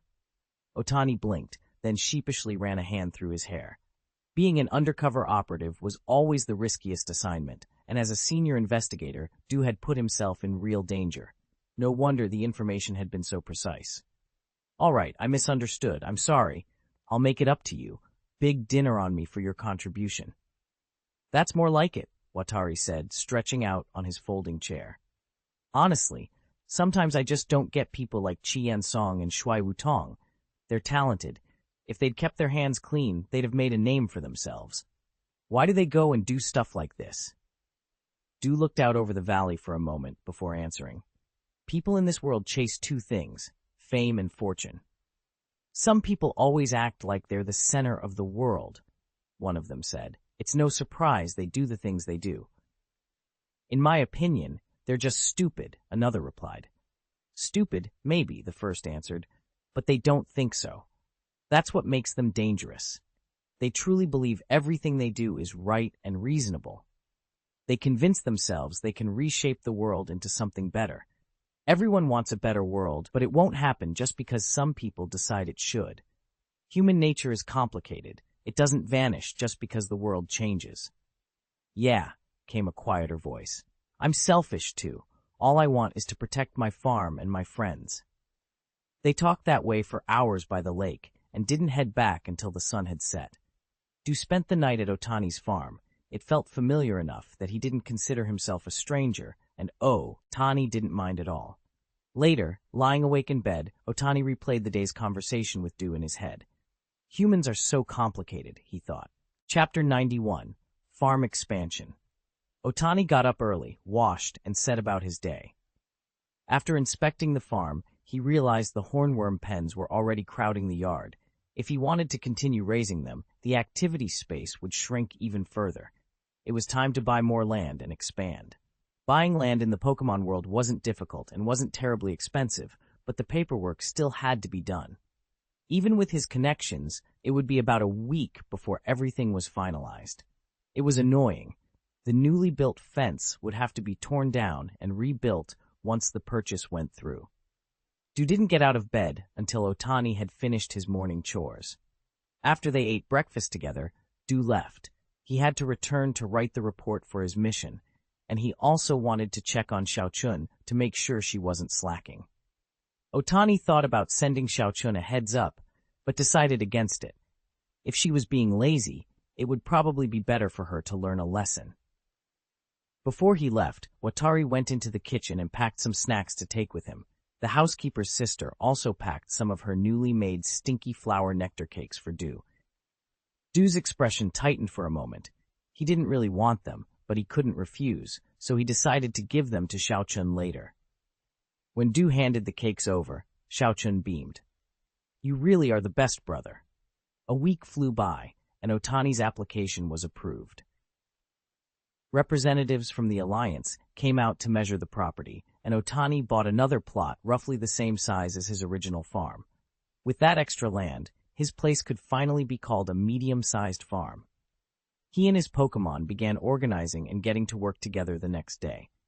Ibrahimovic offered to lend his superpowers to speed things along, but Otani politely refused. If he relied on that, where would the fun be? He preferred to build the farm himself. He kept busy the whole day, overseeing tasks and training the Pokémon. That evening, after a bath and dinner, Otani took out the collected pearl powder to study it more closely. Powdered Valley kept a small portion for itself, and the rest was turned over to the Hoenn Alliance. Otani declined the sizable reward the Alliance offered in return. The League didn't mind. They were happy to be on good terms with a trainer as capable as Otani, and agreed that the arrangement benefited everyone. Otani picked up a small pinch of the powder, held it up to the light, and examined it closely, but he could see nothing unusual. He tried to sense it with his own psychic awareness, and still detected nothing. Thinking it over, he asked Ibrahimovic to check with his mental powers. Ibrahimovic and Evie concentrated carefully. After a long moment, he reported back to Otani. There were only very faint energy fluctuations in the powder, the same kind of energy that had been present in Groudon and Kyogre earlier. Otani wasn't surprised. He had been collecting samples of that kind of energy and had been wondering what would happen if those powders were added to the cubes. He shared the idea with the others. The first to object was the eldest, Ai Guanxi, steady and conservative, who thought the experiment would be too dangerous. Otani didn't get angry. He simply waited for everyone else's opinions. Bulbasaur hesitated for a moment, but then voted in favor. One by one, most of the Pokémon agreed, and the proposal was approved. The next morning, Otani did not go to the farm to help. Instead, Dagu took Eevee and his butler, Otani, down to the basement and began experimenting with new strains of cubes. The tests were far from perfect.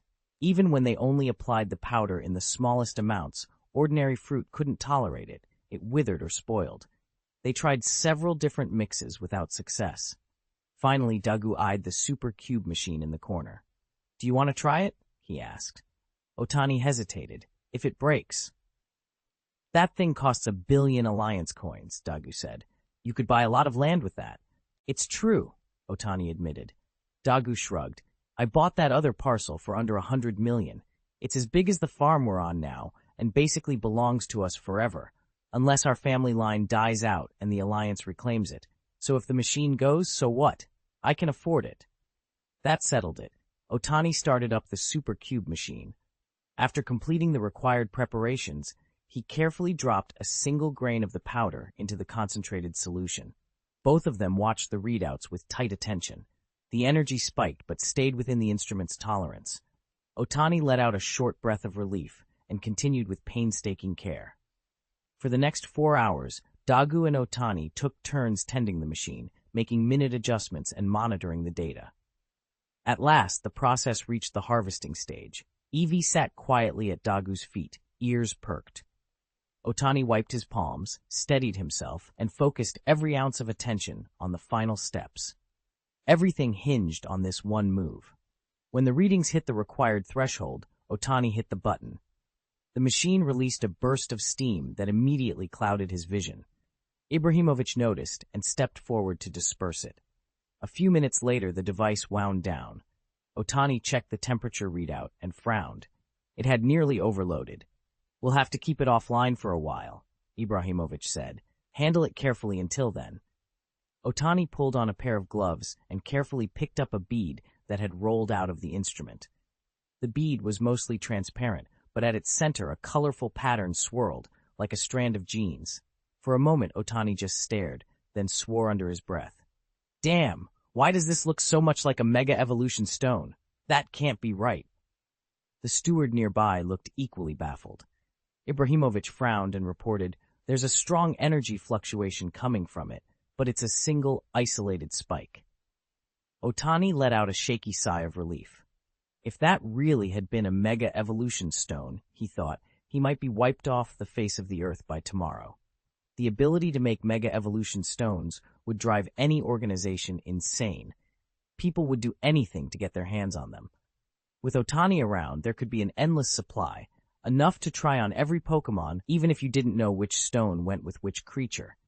Luckily, this time it looked like a false alarm. Otani examined the bead carefully, and just as Ibrahimovic had suspected, discovered that while its energy was plentiful, it was unstable. Like rootless duckweed, it would vanish as soon as it was consumed. The question was, who should test it? Otani hesitated. The thing was dangerous, and he wouldn't risk any of his companions getting hurt. Ibrahimovic stepped forward. He insisted he was strong, and that even if something went wrong, it wouldn't be a disaster. Otani protested at first, but under Ibrahimovic's insistence, he finally agreed, though reluctantly. Ibrahimovic, Otani said seriously, if you feel anything wrong, spit it out immediately. Understood? Ibrahimovic gave a curt nod, swallowed the bead in one smooth motion, closed his eyes, and concentrated on the sensation. When the bead slid down into his stomach, Ibrahimovic felt a warm current rise from his gut. The heat climbed and climbed until it felt almost like magma, but it never became unbearable. A thin cloud of steam rose from his body. Otani watched him with concern. The steam faded quickly. Ibrahimovic opened his eyes, alert and steady, and gave Otani a nod.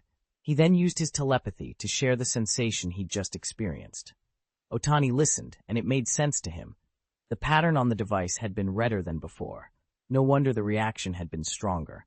The cube had a similarly dramatic effect on Eevee. After eating it, Eevee brimmed with energy. His awareness of the surrounding energy sharpened.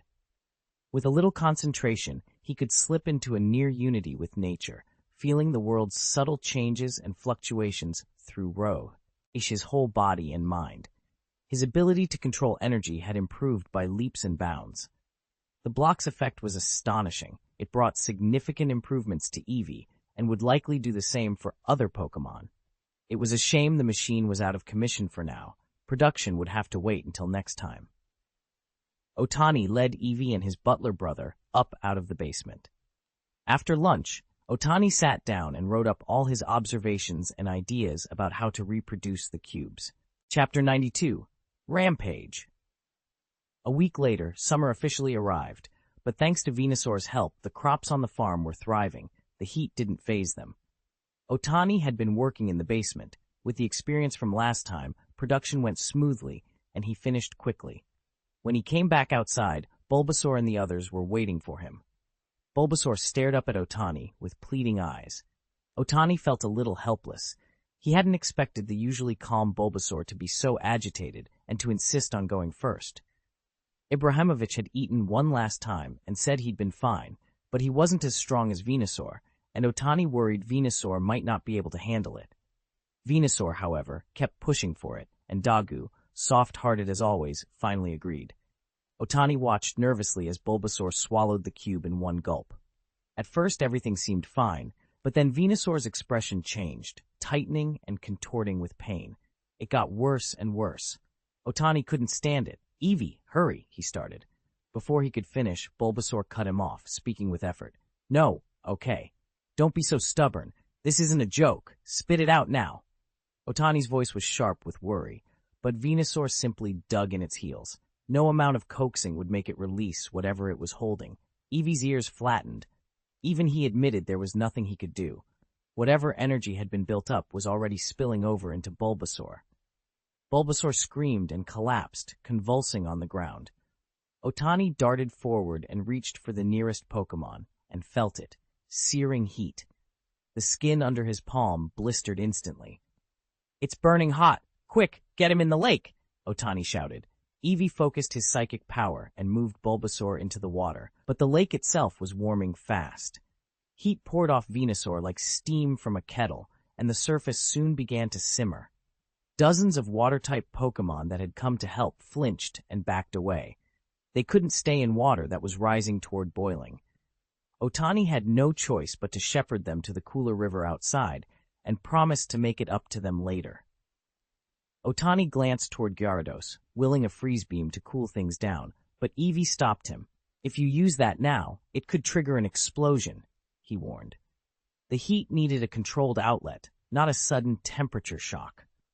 Venusaur's body kept climbing in temperature, venting more and more energy. If the pressure couldn't be relieved safely, the consequences would be bad. For now, all they could do was watch as the lake began to steam and bubble around the struggling Bulbasaur.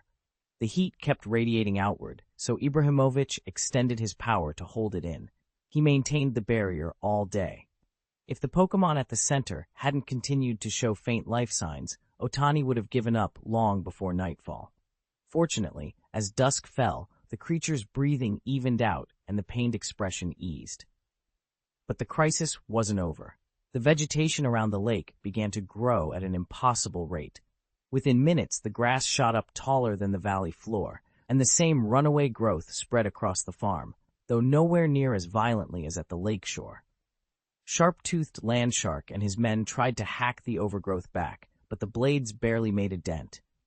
In the end, Otani had no choice but to order everyone away from the shoreline. Eevee hovered nearby, anxious and watchful, keeping close tabs on Bulbasaur's condition through the night.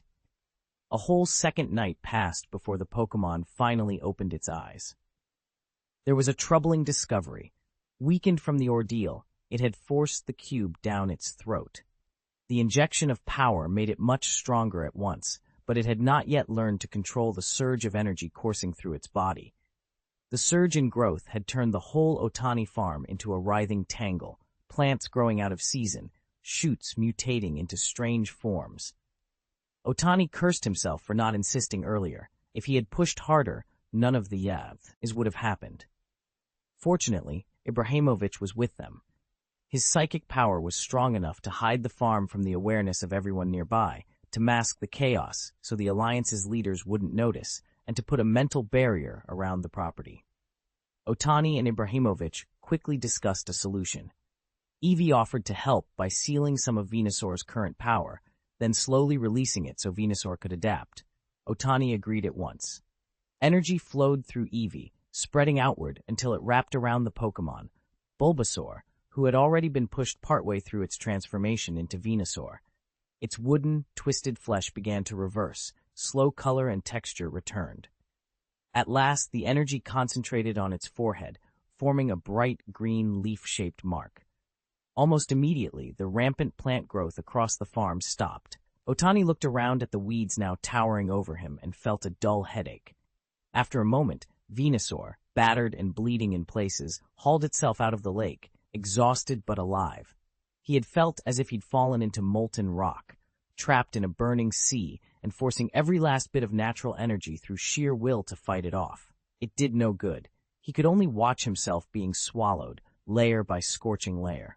Slowly, the magma cooled. The heat faded, and something inside him went quiet, like a seed settling into the soil. In that stillness, every small vibration around him became painfully clear. He gathered natural energy again and tried to push upward, but breaking free felt impossible. Inch by inch, he fought his way through the crust that bound him, straining until a sudden rush of relief washed over him. When he looked up, the sky was a clear blue. He swayed in the breeze, stretching his body, and then he woke. Otani pushed through the bushes with difficulty and hurried over to check on him. After a careful examination, he finally let out a long breath. Aside from being weak, there was nothing physically wrong. Otani stood watching Venusaur for a long moment. He didn't blame him. He understood that Bulbasaur had been through something profound, a mental journey, and that so much had happened lately. Otani knew, too, that he himself had been largely helpless through it all. Bulbasaur's obsession with getting stronger had turned the normally calm, collected Pokémon into something paranoid, desperate to improve at any cost. Otani knelt and gently stroked Venusaur's head. "Thank you for your hard work, Venusaur," he said. Venusaur lowered its head, embarrassed. "It's okay, Venusaur," Otani added, reassuringly. "The important thing is that you're safe. Everything else can wait." He smiled and turned to Bulbasaur, who couldn't stop crying. He'd been so frightened for his friend. Morning came, the summer sun rising early and bright. Otani and the farm's Pokémon set to work clearing the weeds from the yard. They weren't planning to tackle the other valleys yet. First, they needed to identify which plants had mutated and what useful traits those mutations might hold. The weeds had been twisted by the spill of Venusaur's energy, becoming unusually tough and vigorous. If the roots were left behind, they'd sprout again quickly. With the help of the other Pokémon, at least the yard was cleared first, which was a small relief. Otani stared at the piled-up weeds and decided they couldn't go to waste. He set to work chopping them up into feed to send to Grandpa Fumin. After several days of labor, he and the Pokémon finally finished cleaning the farm. The land farthest from the lake had escaped the worst of it. The plants there had only grown a little more than usual and stayed within normal limits, so clearing that area was much easier. Lately, Venusaur had been working alongside them, trying to get a feel for its own energy as it practiced. After what had happened, Otani swore he would never let another Pokémon try that kind of block lightly again. Only those with champion-level strength would be allowed to attempt it. He named the new creation the Original Energy Block. Eating one forces the body to revert to its original state and then undergo a transformation, essentially risking death to be reborn. If the Pokémon can't survive the process, there is no recovery. Bulbasaur's survival had been almost entirely luck. More important, he had been eating the perfectly balanced, custom-made blocks Otani prepared for him over a long period. Those carefully tailored blocks were the only reason he barely made it through. If it had been any other Pokémon, it wouldn't have survived. Still, Raidenmon and the others pushed themselves even harder after that. Each of them was desperate to reach champion-level strength as quickly as possible, but becoming a champion was far from easy. Chapter 93: The Farmhouse and the Plan. Most of the mutated plants on the farm didn't do anything unusual.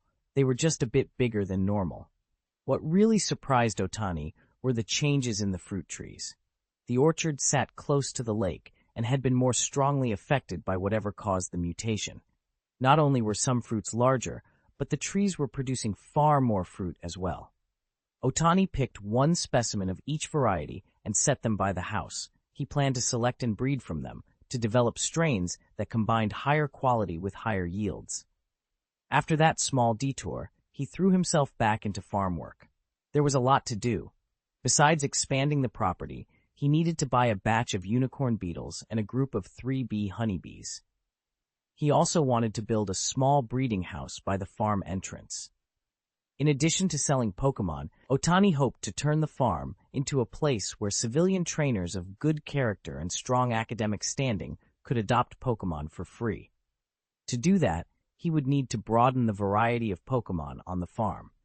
Dagu wasn't worried about applicants with weak qualifications. There were more than enough resources on the farm, and even if he currently lacked the proper qualifications, he could be trained. For Otani, handling this was straightforward. All he had to do was present the idea to the Kanto Alliance. President Damaranch would back it wholeheartedly. Kanto's social divisions were far more rigid than in any other region, but Otani had slipped in from nowhere and kept himself deliberately separate from the old networks. Nobody wanted to risk offending him, not when his cubes were in such demand. That made him the obvious person to push the plan. The timing, however, wasn't right yet. They needed a wider variety of Pokémon before the proposal could be placed on the official agenda. Fortunately, there was a group of displaced Pokémon in Hoenn who had lost their homes and urgently needed shelter. Otani intended to ask the Hoenn authorities whether any of those Pokémon would be willing to relocate to Otani Farm. If some agreed, that would solve part of the problem. The remainder could be acquired gradually. This was a long-term project. Impatience would only ruin it. They had to move carefully and deliberately. Otani had already picked a candidate to manage the breeding house once the plan was underway. Otani decided Musashi was the best candidate. She was a top-quality talent and nearly finished nursing school, but he still wanted to know what she wanted for herself. Over dinner, he brought up the idea of the breeding house. Musashi brightened at first, then grew hesitant. She was, by nature, someone who loved her freedom. Otani didn't push. He simply told her to think it over carefully and not to let him influence her decision. The next week, he threw himself into work. When the farm expansion was finally finished, he felt a flush of pride looking over the cleared fields and new outbuildings. The breeding house he'd ordered arrived soon after, along with the unicorn beetles and 3 honeybees he'd purchased in advance. He quickly established a rapport with the little creatures and arranged suitable housing for them. He didn't have to worry about day-to-day care, since his fellow tribesmen would help tend them. Those days passed quietly and pleasantly. Summer slipped away and the air grew cooler, but the farm stayed lush and green. A small breeding house quietly opened at the entrance to the farm, and life settled into a peaceful routine. Besides selling Pokémon, the breeding house also stocked ordinary energy cubes at reasonable prices. Musashi ultimately turned down Otani's invitation. It was a little disappointing, but Otani didn't push her. He was fairly laid back, and running the breeding house kept him busy enough.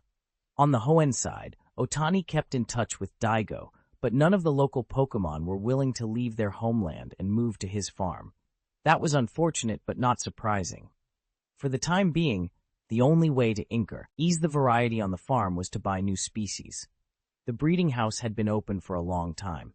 Apart from a few plots of land put up for sale, not a single Pokémon had been sold.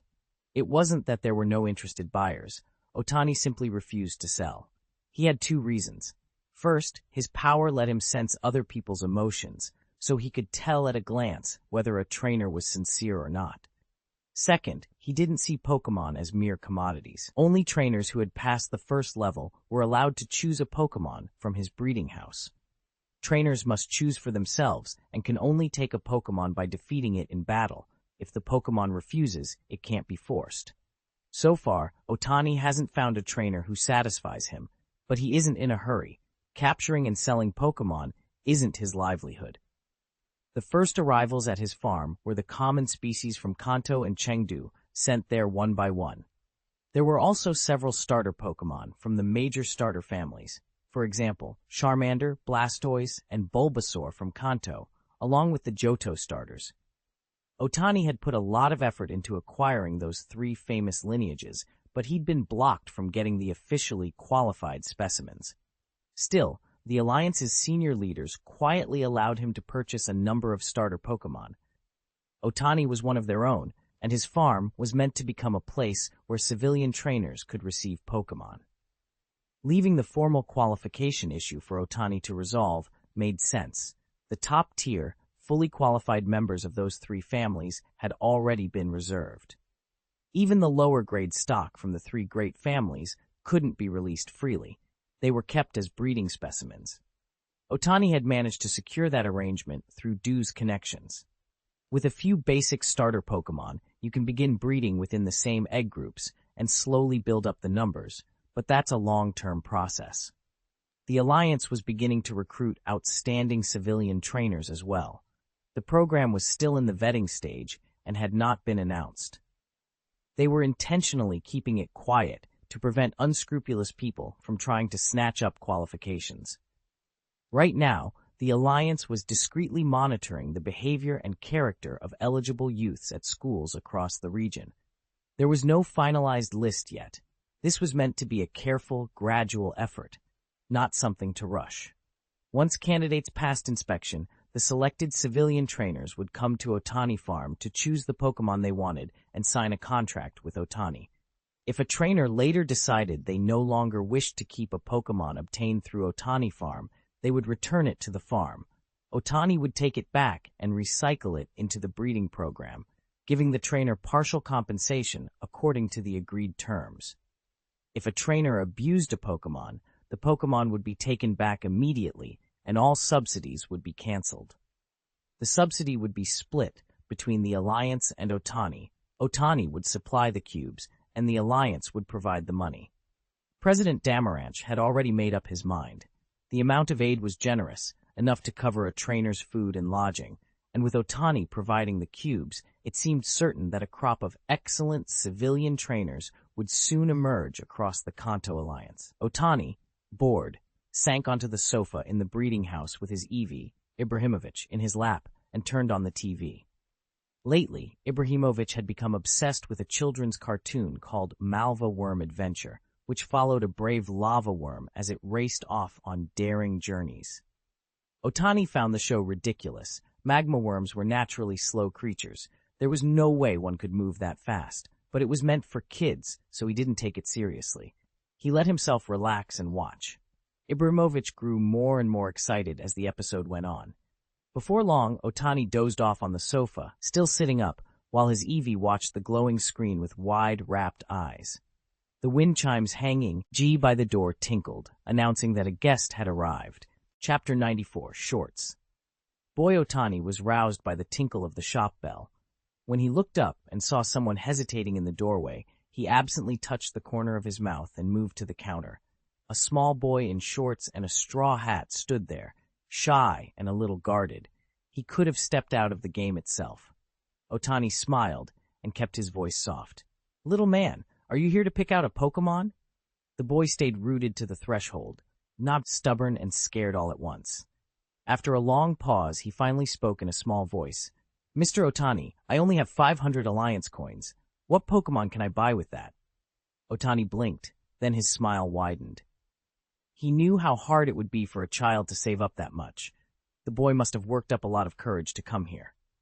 Not wanting to embarrass him, Otani left the counter, crouched down to the child's eye level, and kept his tone kind.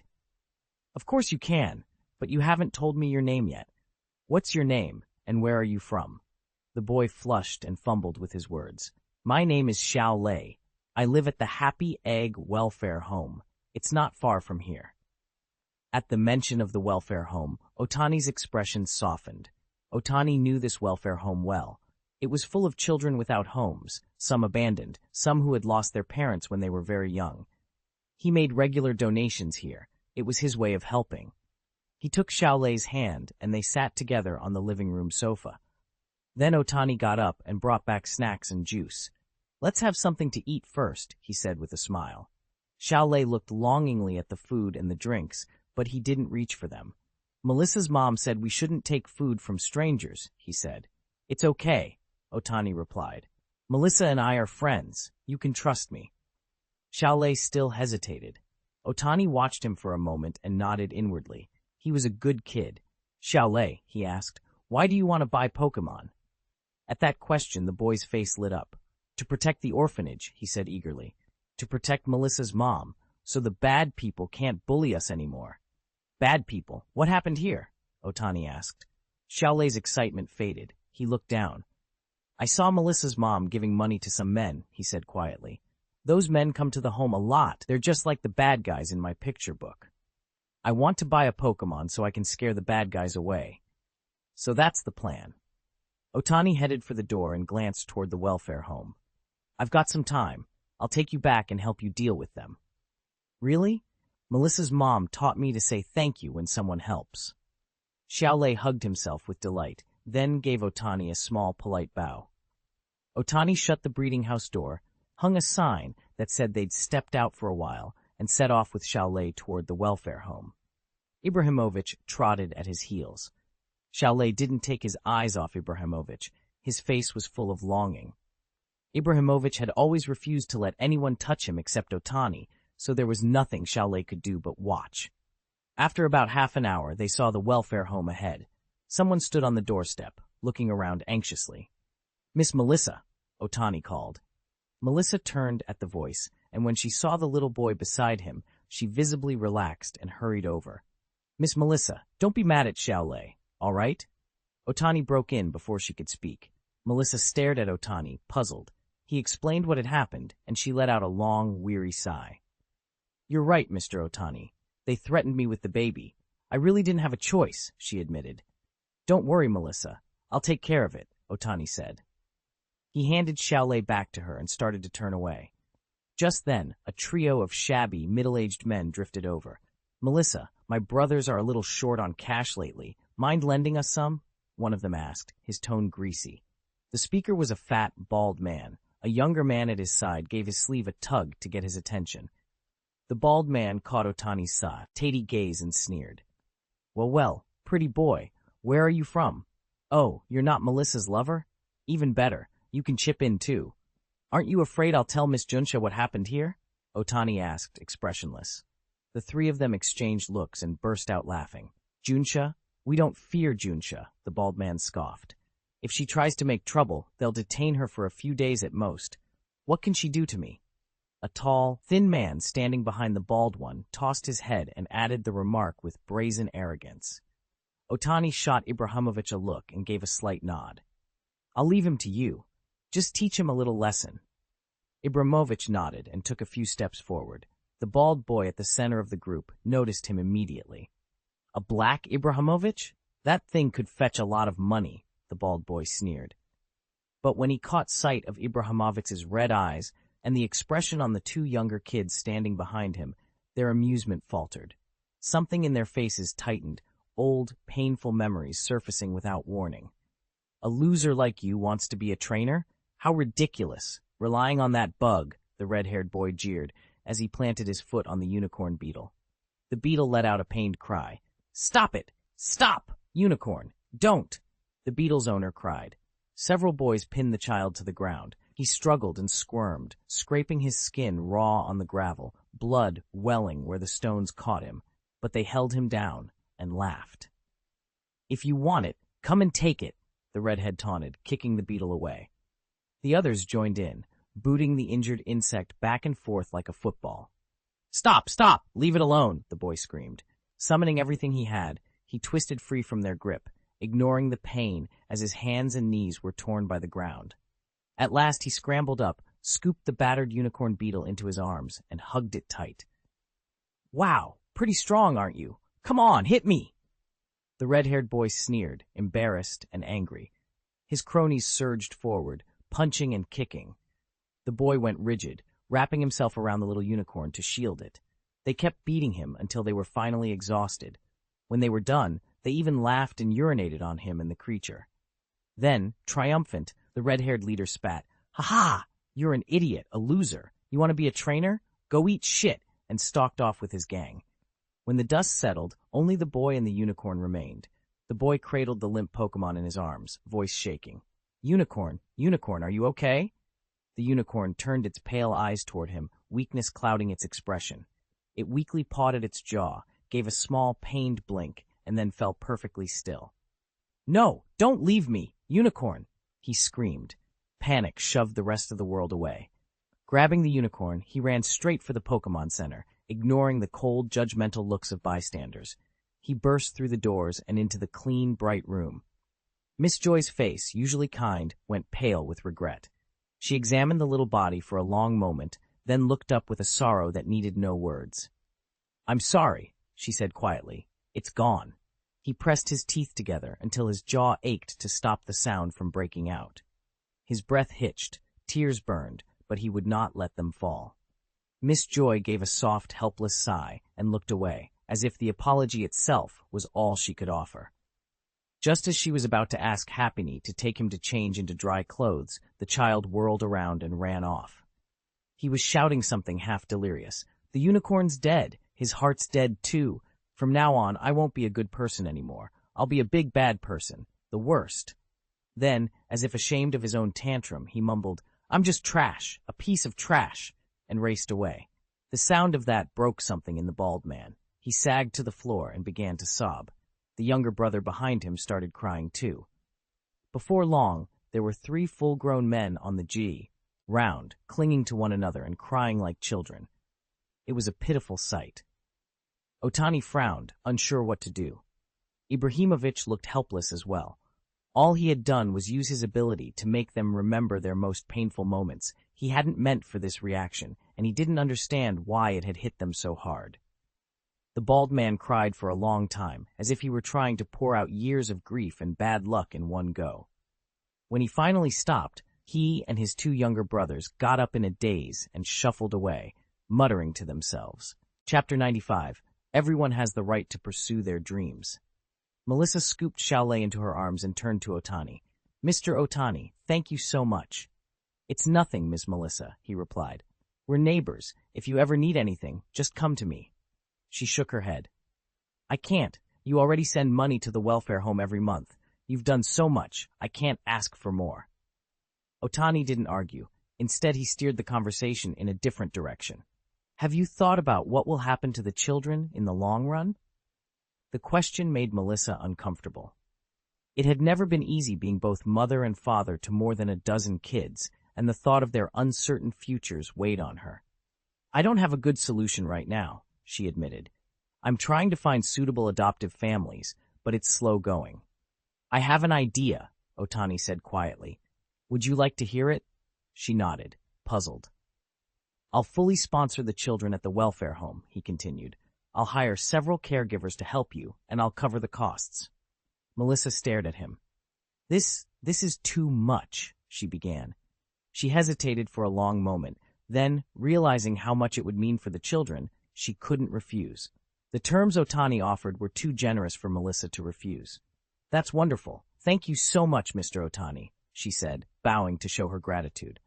For me, as long as the children do well, it's worth it. Otani crouched down to be level with Xiaolei. Xiaolei, you must work hard as you grow up. Don't give up on your dreams. Study hard and strive to become a great trainer one day. He ruffled the boy's hair. Brother Otani, I'll work hard. I'll become the best trainer, Xiaolei replied earnestly. You've got ambition. I'll support you, Otani said. I'll be going now, Miss Melissa, he added. Take care, Mr. Otani, Melissa replied. Goodbye. Xiaolei chimed in. Then Otani paused. I'll transfer the money to you, he said, and with that he turned and left. Melissa watched him until he disappeared from view. Then she gave Xiaolei's ear a sharp tug and started back toward the welfare home. The boy screamed in pain. Brother Otani, come and save me, he shouted after the retreating figure. The next day, Otani arranged for people to come and renovate the welfare home. Old furniture and appliances were replaced, and a tutor was hired to teach the children. Everything was taken care of. That afternoon, an unexpected visitor showed up at Otani's boarding house.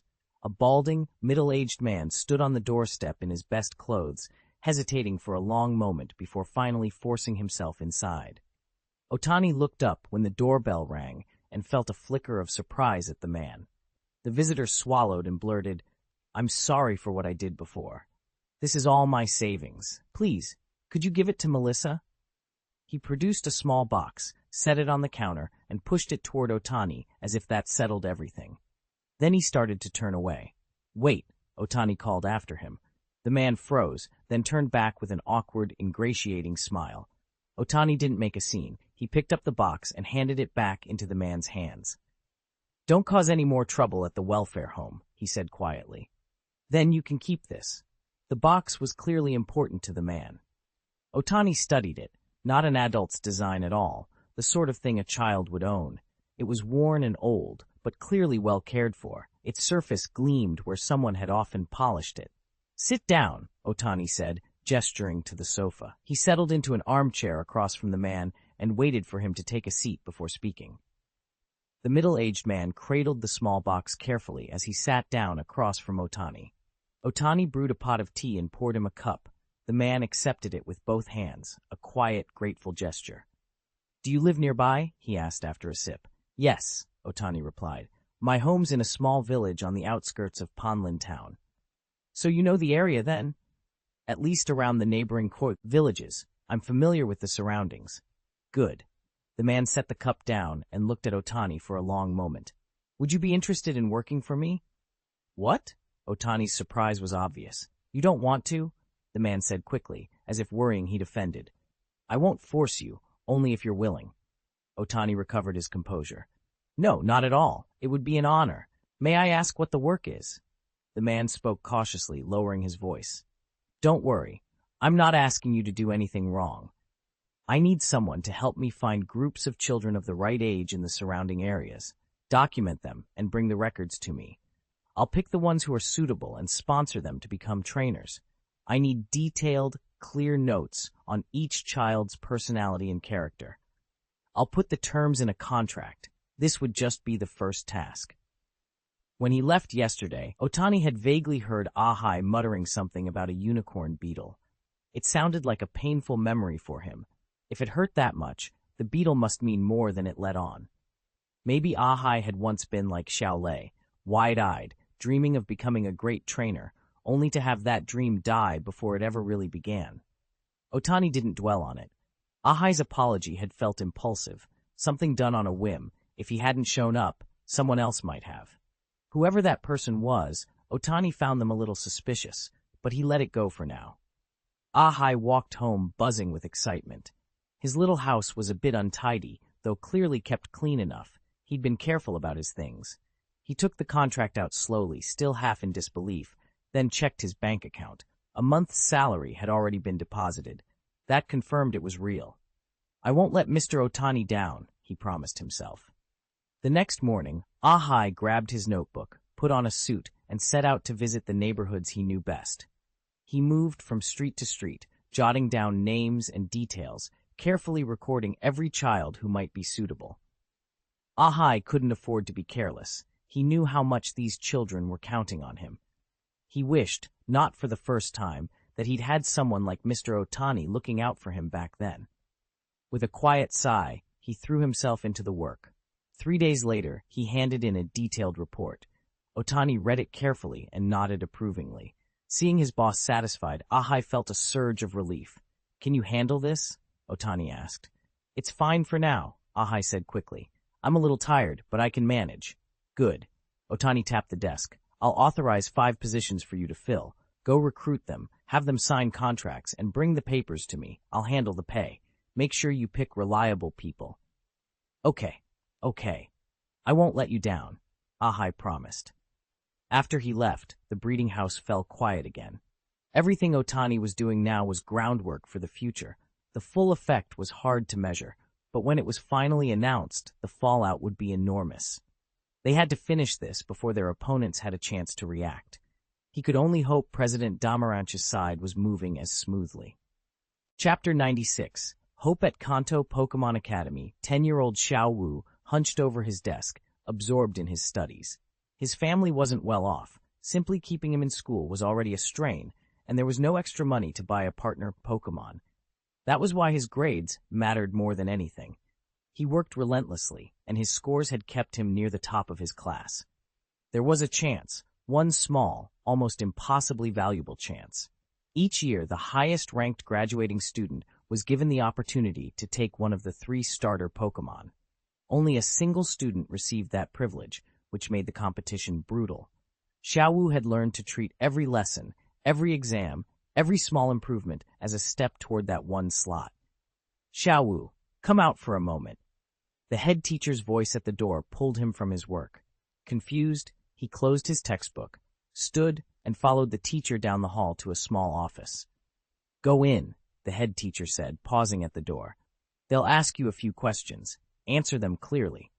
With that, the teacher left. Xiao Wu's heart thudded in his chest as he counted off a few slow breaths to steady himself, then pushed the door open. Inside sat 3 officials from the Alliance, the group that helped oversee student placements. A young woman in the lead looked up as he entered. Xiao Wu swallowed, reminded himself to keep calm, and stepped forward. Xiao Wu stepped in and greeted the 3 visitors politely. "Hello, teachers." "Hello. You must be Xiao Wu. Please have a seat," the young woman said with a smile, gesturing for him to sit.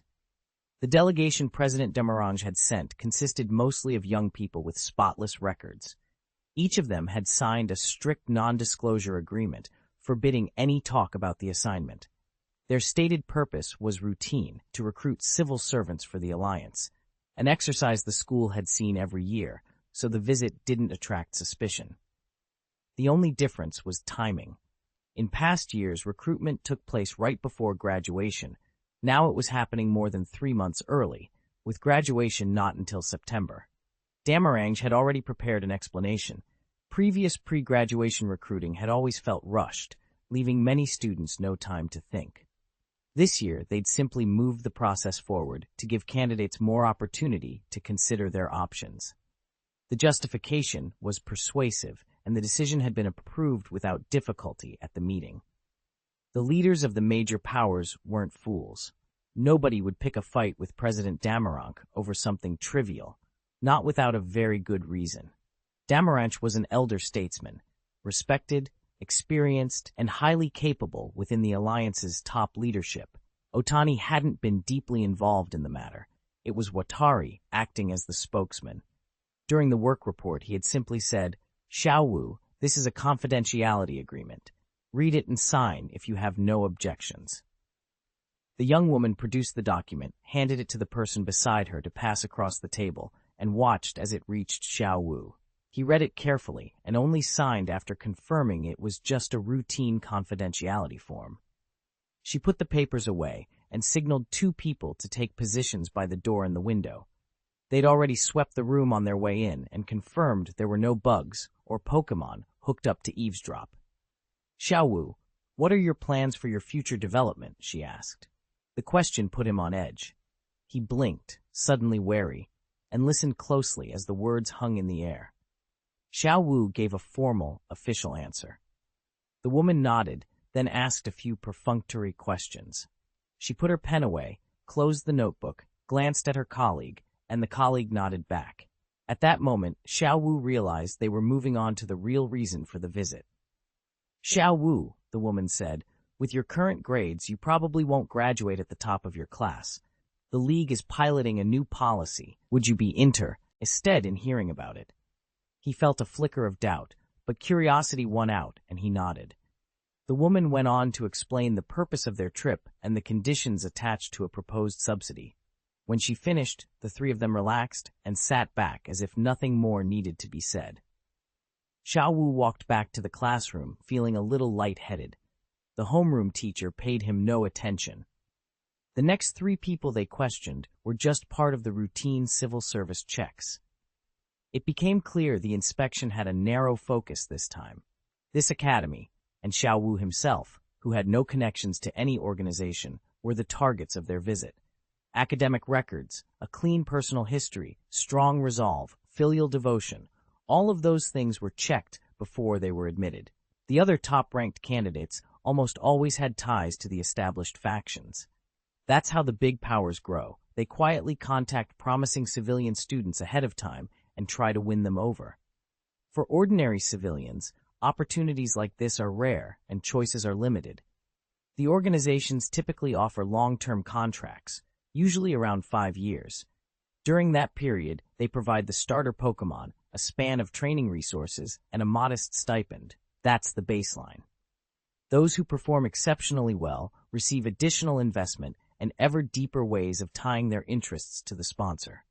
Step by step, outstanding civilian trainers are folded into the faction's ranks, strengthening its influence.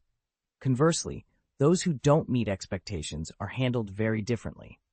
Rather than risk letting a marginal prospect be picked up by a rival, factions will often keep them tied up and squander their time, effectively neutralizing any chance the competitor might have had to benefit from them. When the contracts expire, the families also take back the Pokémon they provided at the start. In other words, the 5 years those trainers spent working basically count for nothing. Most civilian trainers end up sinking back into obscurity, finding ordinary jobs and trying to live quiet lives. Only a few manage to rise again and get recruited by other groups. That, more or less, is the state of things in Guandu now. After years of development, the influential families and factions have grown so powerful they openly and covertly shape the Alliance's policies and systems. Kanto may look peaceful on the surface, but beneath that calm, the currents have been churning for a long time. What Otani and the others are doing is, in effect, digging at the roots of that system. If their findings are made public, the backlash will be fierce enough to derail the whole plan. For the moment, though, everything is proceeding smoothly. Xiao Wu returned to class feeling distracted. He didn't even notice he'd been holding his book upside down until a classmate nudged him and pointed it out. After school, he went home to find guests there again. His parents saw them off with warm smiles. "Xiao Wu, the terms they're offering this time are better than before. I think you should accept," Xiao Wu's mother said brightly. His father said nothing at first. He only watched Xiao Wu for a long moment before finally speaking. Let him decide for himself. Don't interfere. As the family's only breadwinner and head of household, his father's word usually settled things. Xiaowu's mother fell quiet, a small disappointment flashing across her face, and went into the kitchen to start dinner. "Xiaowu, come sit next to your father," she called over her shoulder. Xiaowu set down his school bag and obediently sat beside his father. "What do you think about it?" his father asked, his voice soft and edged with melancholy. Xiaowu had listened to the offer. The conditions were generous, more generous than the previous proposal, and under different circumstances he might have taken them. After everything that had happened today, though, he still shook his head. "Good," his father said, a strange pride mixed with something like relief. "You're my son, ambitious. I can't stand those people. Anyway, if I'd had to depend on them back then, well, never mind. In any case, Xiaowu, since you've made your decision, I'll support you fully." Xiaowu's mother lingered at the kitchen doorway for a moment, disappointment plain on her face, but she nodded and went back to her cooking. The conditions were good enough, so why was he hesitating? Xiaowu's mother stood in the kitchen and tried to make sense of her son's confusion. If she agreed to this, the financial burden on the family would be much lighter. The Elf Academy's tuition was painfully high. If Xiaowu's father didn't have the ability to earn a steady income, they simply couldn't have afforded it. Still, Xiaowu was diligent. Even if he never became a trainer, she told herself, he could always find steady work like his father after graduation. Comforted by that thought, she felt herself relax. Her son had his own path. There was no point in fretting over every decision for him. After dinner, Xiaowu went back to his room and sat in silence for a long time. At last he steeled himself, picked up his phone and dialed. "Hello." A woman's voice answered. "This is Xiaowu. I accept. I'll join," he said. "Very good. You won't regret your decision today," she replied. Then the woman hung up. Chapter 97. Storm Rising in Guandu. A month passed in the blink of an eye. Otani and Damaranch moved quickly and quietly, recruiting 100 civilian trainers, young people with real talent and unblemished records. Funded jointly by the League and Otani herself, these trainees would be pushed to develop fast. When the time came, they were meant to form the backbone of a new force. Otani expected that a few might be tempted away, but she trusted that most would hold on to their original intentions. Still, she and Damaranch were already planning a contingency, a parallel pathway to accommodate anyone who couldn't or wouldn't follow the main route. It was no longer a well-kept secret that the Olympus trial, run by Otani Mirai, would be a crucial link in that plan. The 100 children who had passed the preliminary review were quietly sent to Otani's farm. In the Viridian City area, the farm had become, for all intents and purposes, the safest place around. The Pokémon that lived there served as a constant sentry. Approach unannounced, and you would be discovered. The escort team from the Alliance breathed easier as they handed the kids over, though they stayed on duty until every last transfer was complete. Du stood on the grass in the middle of the field and looked at the young trainers with a gravity that steadied the moment. "You are all bright children," he said. "Most importantly, you were chosen because you can be trusted. Talent alone won't be enough, though. Over the next months, you'll be pushed harder than you've ever been, physically, mentally, and in how you work with your Pokémon. Some of you will grow into leaders. Some of you may find another path we didn't expect. Either way, you must train honestly and keep your intentions true." He paused, letting his words sink in, then nodded toward the clustered buildings of the farm. "This place will protect you and give you everything you need to grow. Trust the trainers here, trust your Pokémon, and trust each other. We'll teach you how to be the backbone our region will need when the time comes." The children exchanged looks, some eager, some nervous, but none of them could deny the sense of importance that hung in the air. Outside, the farm's sentry Pokémon rustled through the trees like a warning wind. Guandu's calm had the feel of something about to break.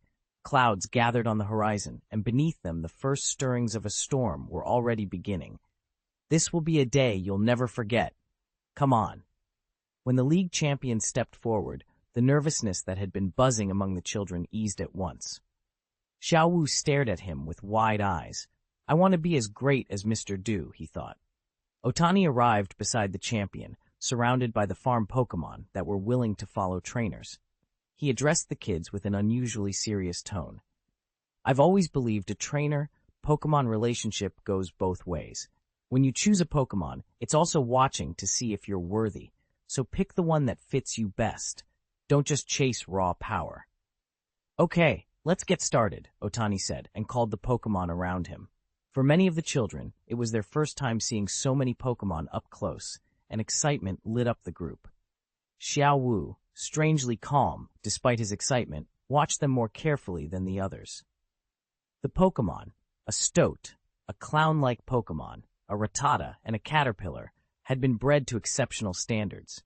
They were not only larger and stronger than typical members of their species, they moved with an obvious vitality and eagerness that made it clear they'd been well cared for and trained. Xiao Wu was one of the top students at the Pokémon Academy. He wasn't a professional breeder, but he had an eye for quality. These Pokémon were clearly the product of careful breeding.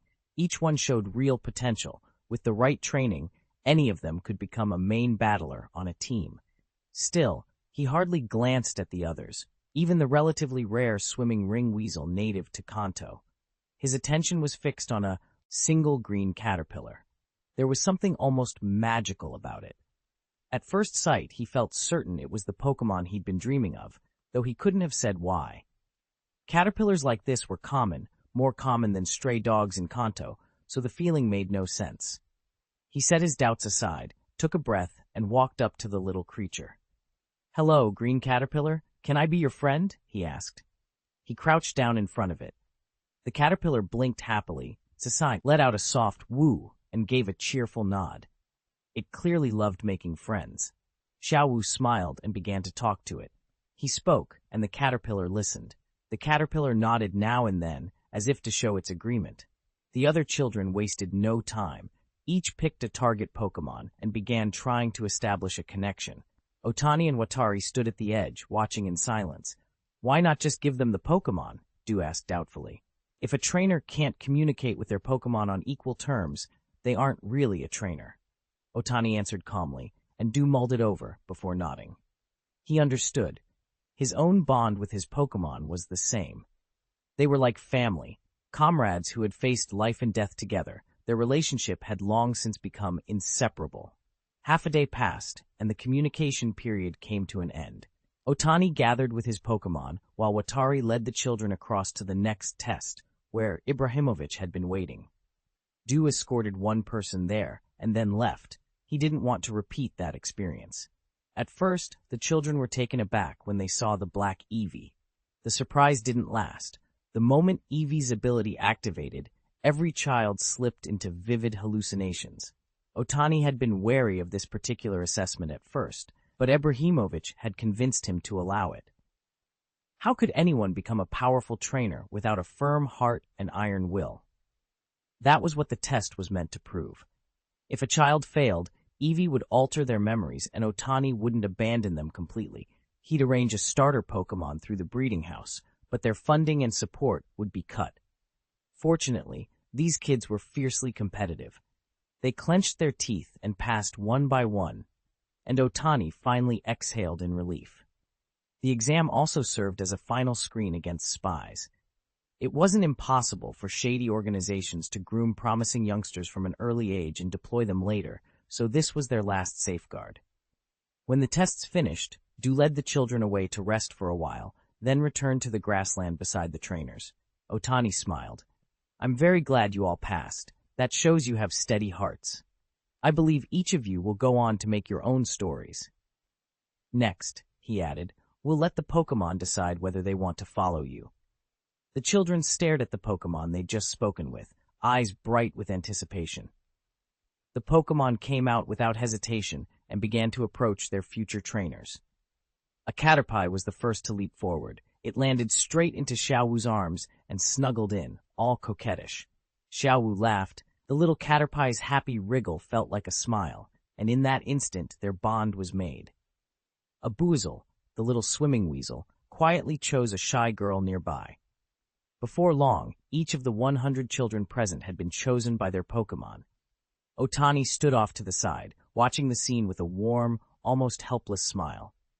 He felt he could never grow tired of moments like this. It reminded him of the first time he met his Bulbasaur. Du watched as well, smiling down at the children in the field. When the selection was over, the staff handed out supplies. All of the kids were 10 or older.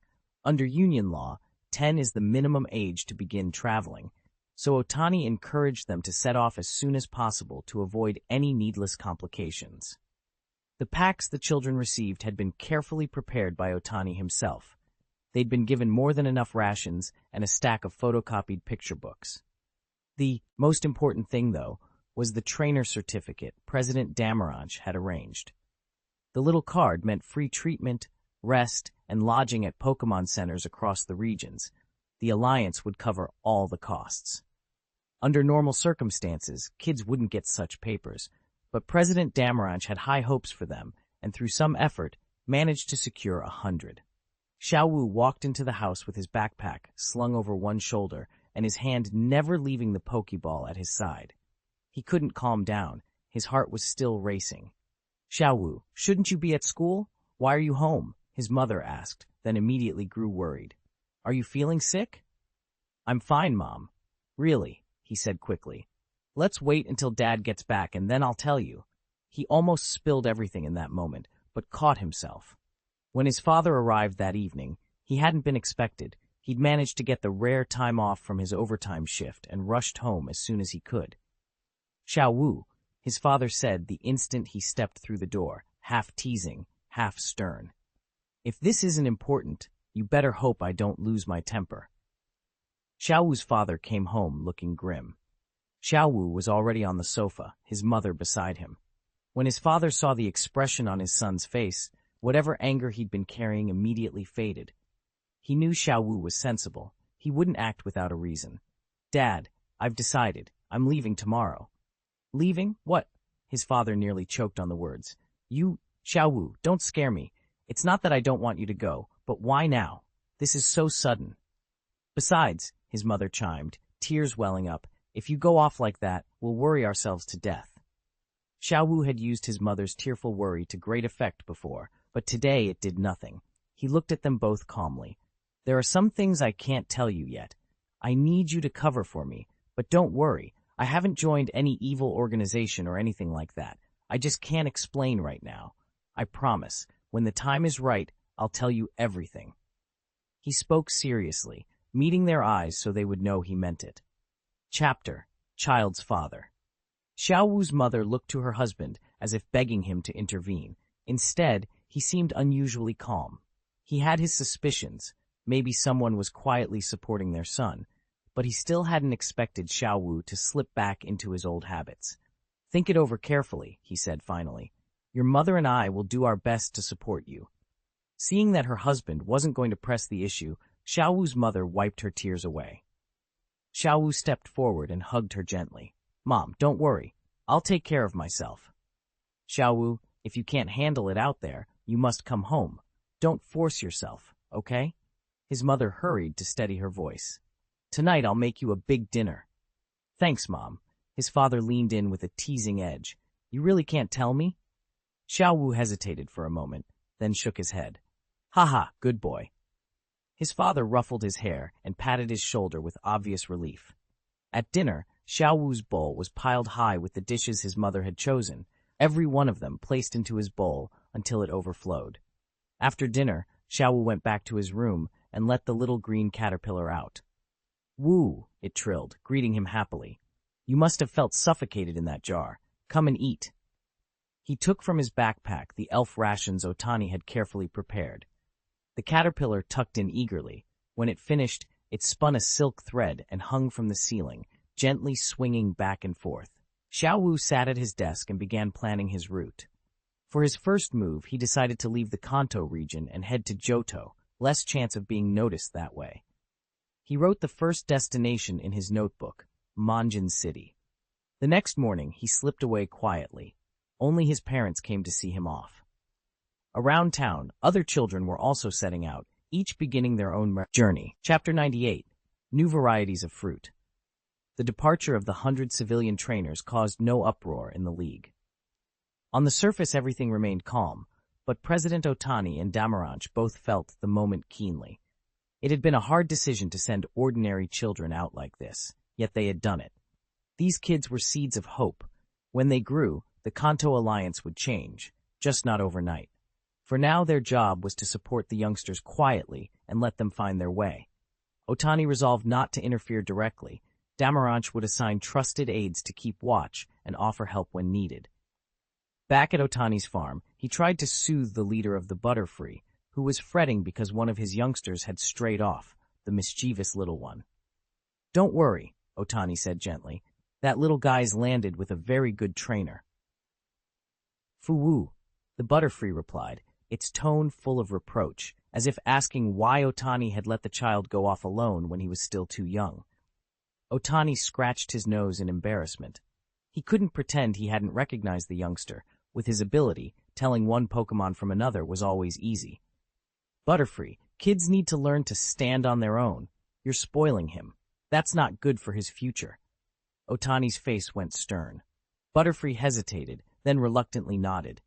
He agreed in principle, but this was his first child. He still wasn't ready to let go. How would he explain it to his wife when he got home?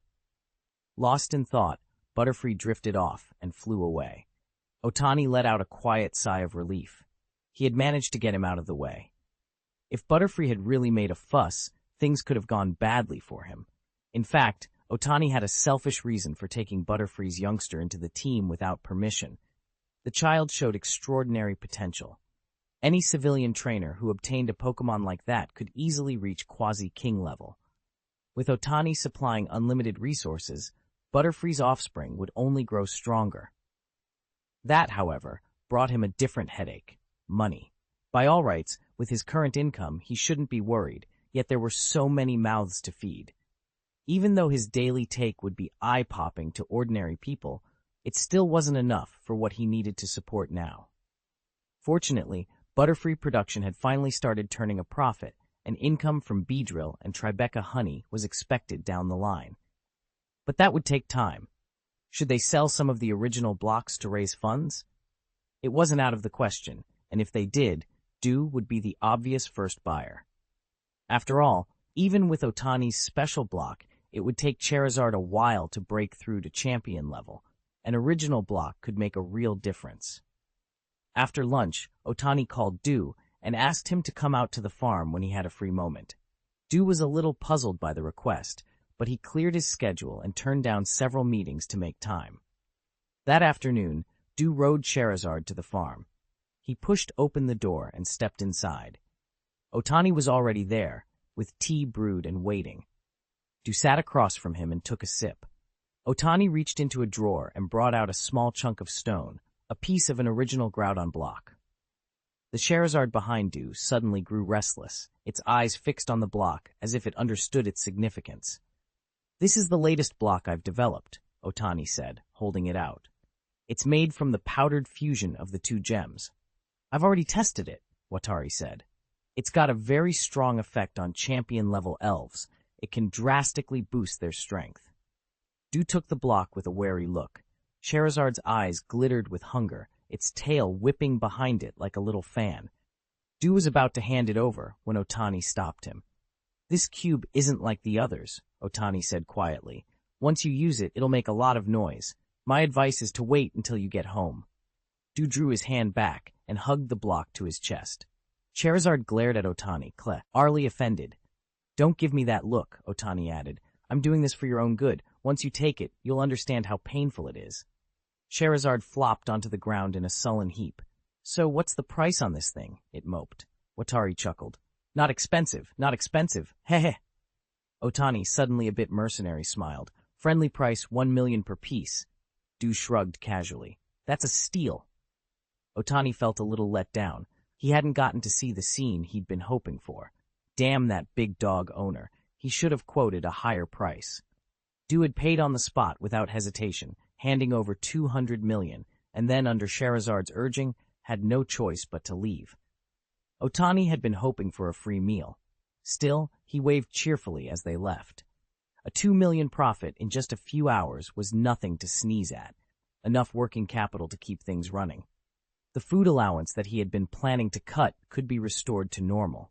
But he couldn't shake his curiosity about the sharp-toothed land shark.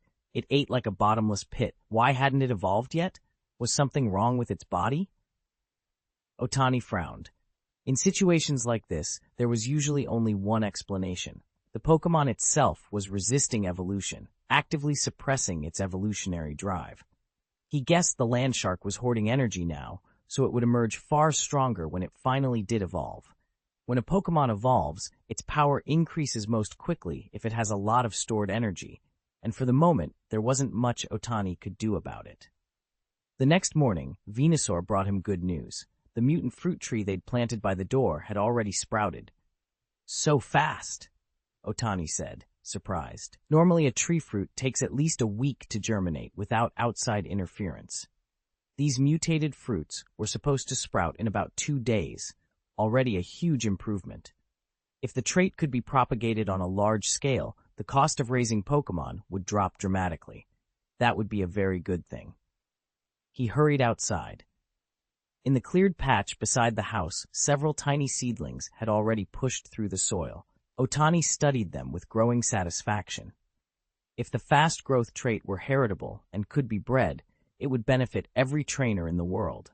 Training would become cheaper, and competition would become fiercer, a headache for the league's upper management, to be sure. Otani even had a few ideas for how to handle that, based on Team League experience from his previous life. But it was too early to worry about league politics. The immediate question was far more important. Could the rapid growth characteristic be reliably passed on through breeding?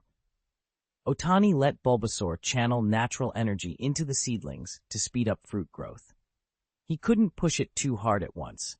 If he rushed the process, the soil's fertility wouldn't be able to keep up, so he increased the pace slowly and carefully. For the next few days, he spent his time tending the saplings, recording every bit of growth data in his notebook. When the fruits finally ripened under Bulbasaur's care, they turned out to be ordinary varieties. Otani set aside and labeled several as samples for the next planting, then began running tests on the mutated fruits, checking their nutritional content and tracking any changes in their energy properties. Chapter 99. It's not that simple. Otani stood over the table in the basement lab, staring at the printouts from the nutrient analyzer. The numbers weren't what he'd hoped. The mutant fruit did grow faster and in greater quantities, but its nutritional value had dropped dramatically, barely a third of a normal fruit. That knocked the cost-effectiveness way down. The high growth rate and heavy yield were still advantages he couldn't ignore, but they didn't compensate for the diminished nutrition.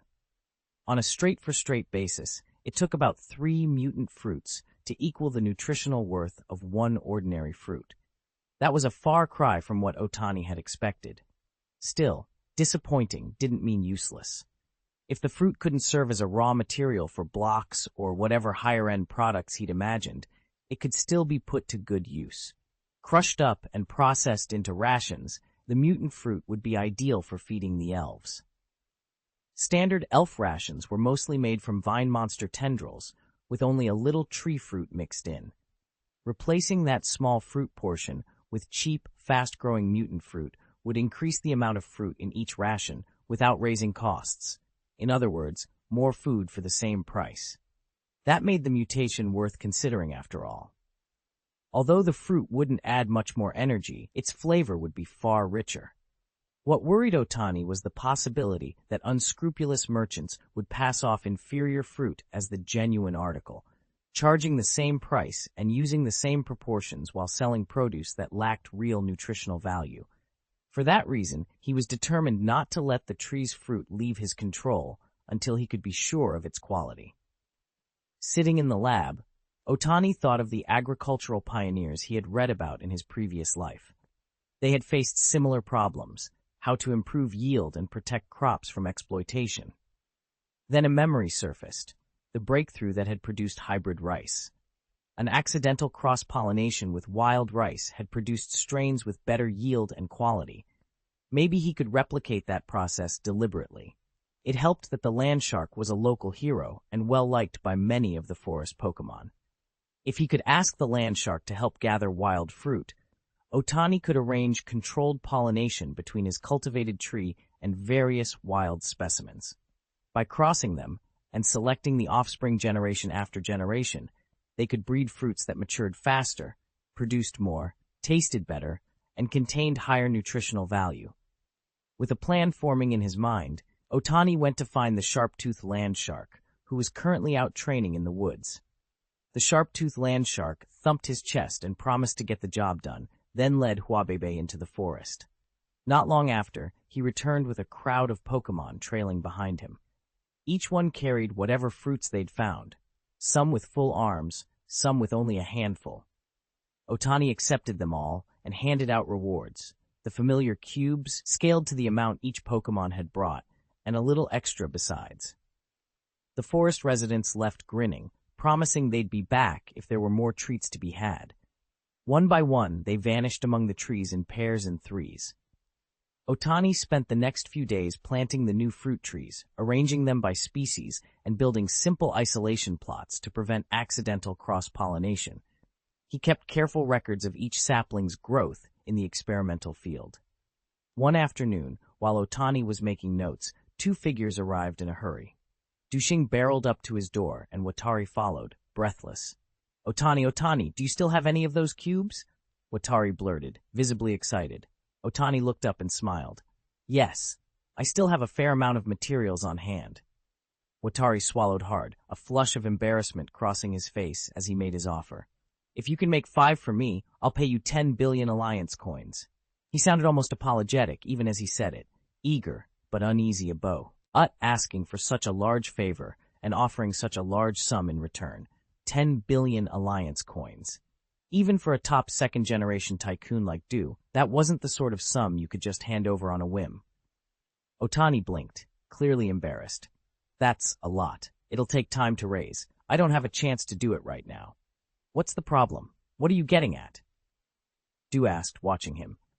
Du's gaze drifted to the isolation rooms scattered around the courtyard, trying to make sense of the setup. Otani turned and quietly outlined his idea to Watari.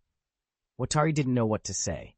He was silently impressed, almost in awe of Otani's line of thinking.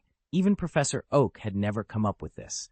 Oak had long ago sacrificed the title of First League champion to devote himself entirely to Pokémon research. He poured himself into the development of the trainer industry and made enormous contributions, the integrated Pokédex being his most influential invention. But that device had always been tightly controlled by the League. Ownership was reserved for direct descendants of the League, or granted only as a rare exception to truly outstanding trainers.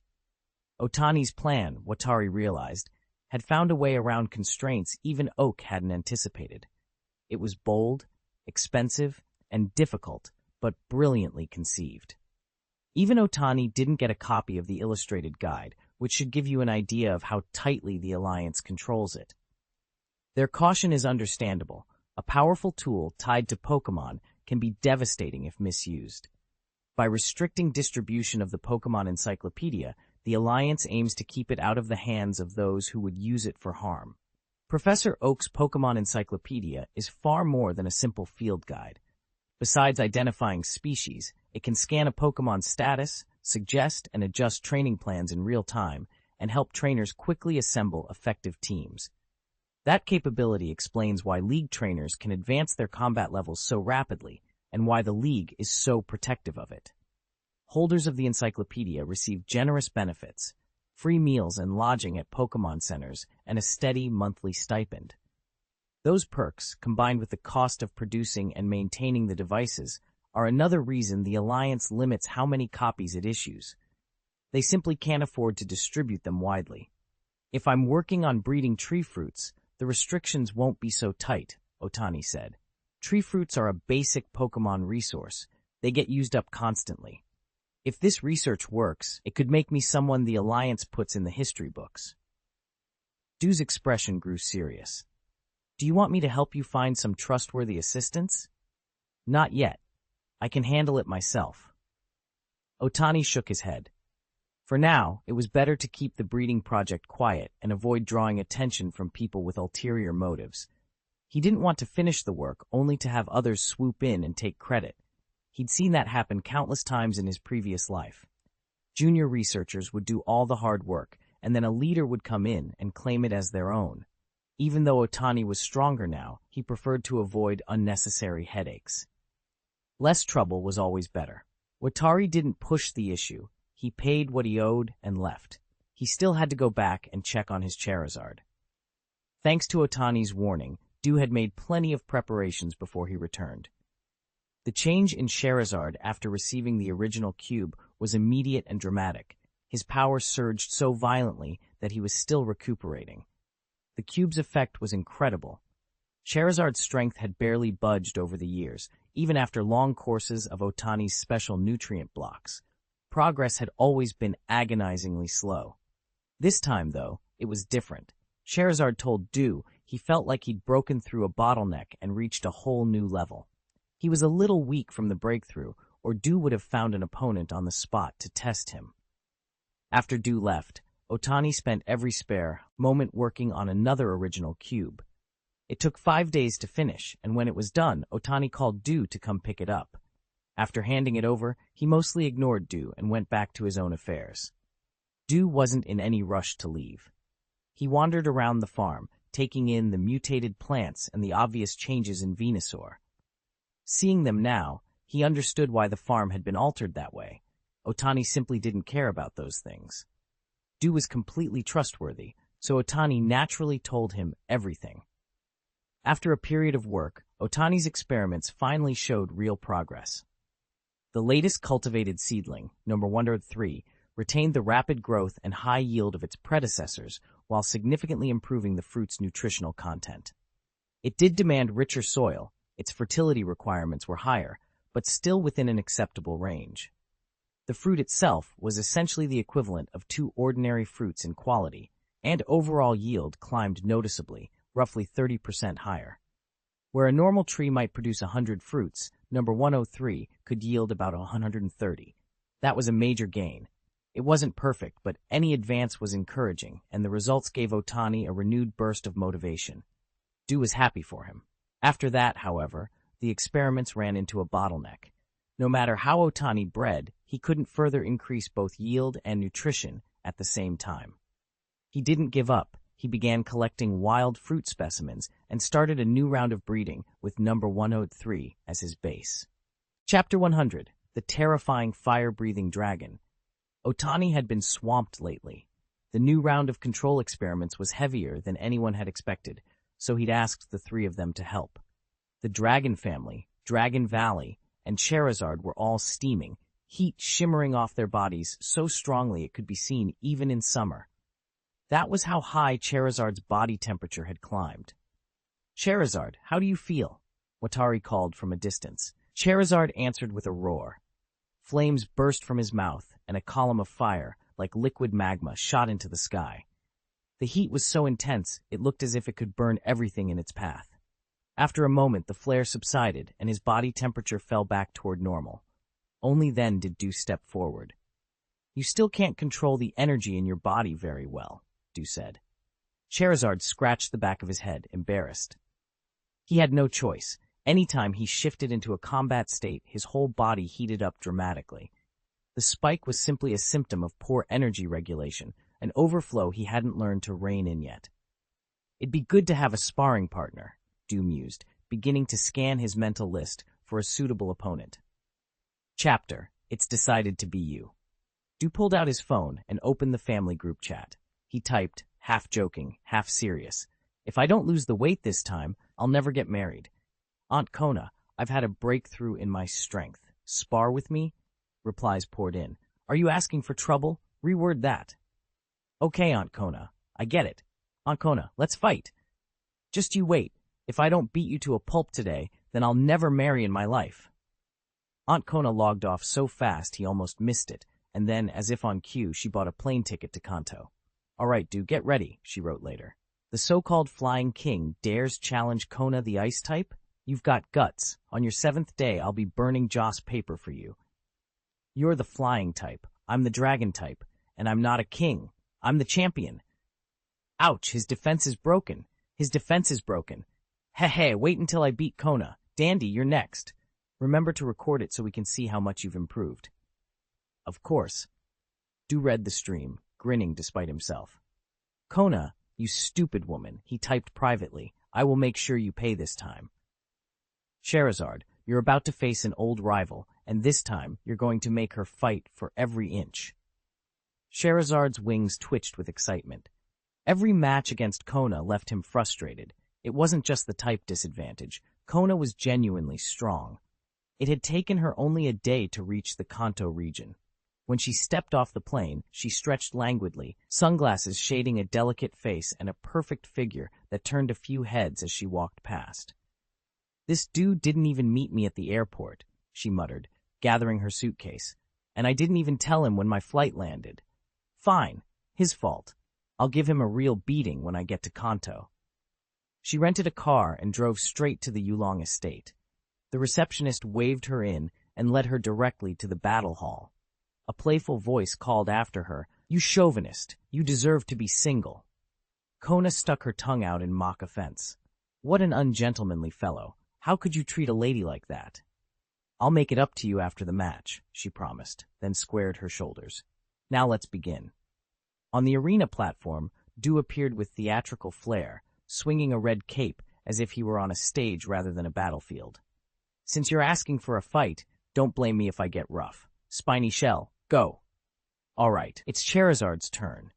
When Kona saw Charizard, she froze. She'd expected Du to have gotten stronger since the last time, but not like this.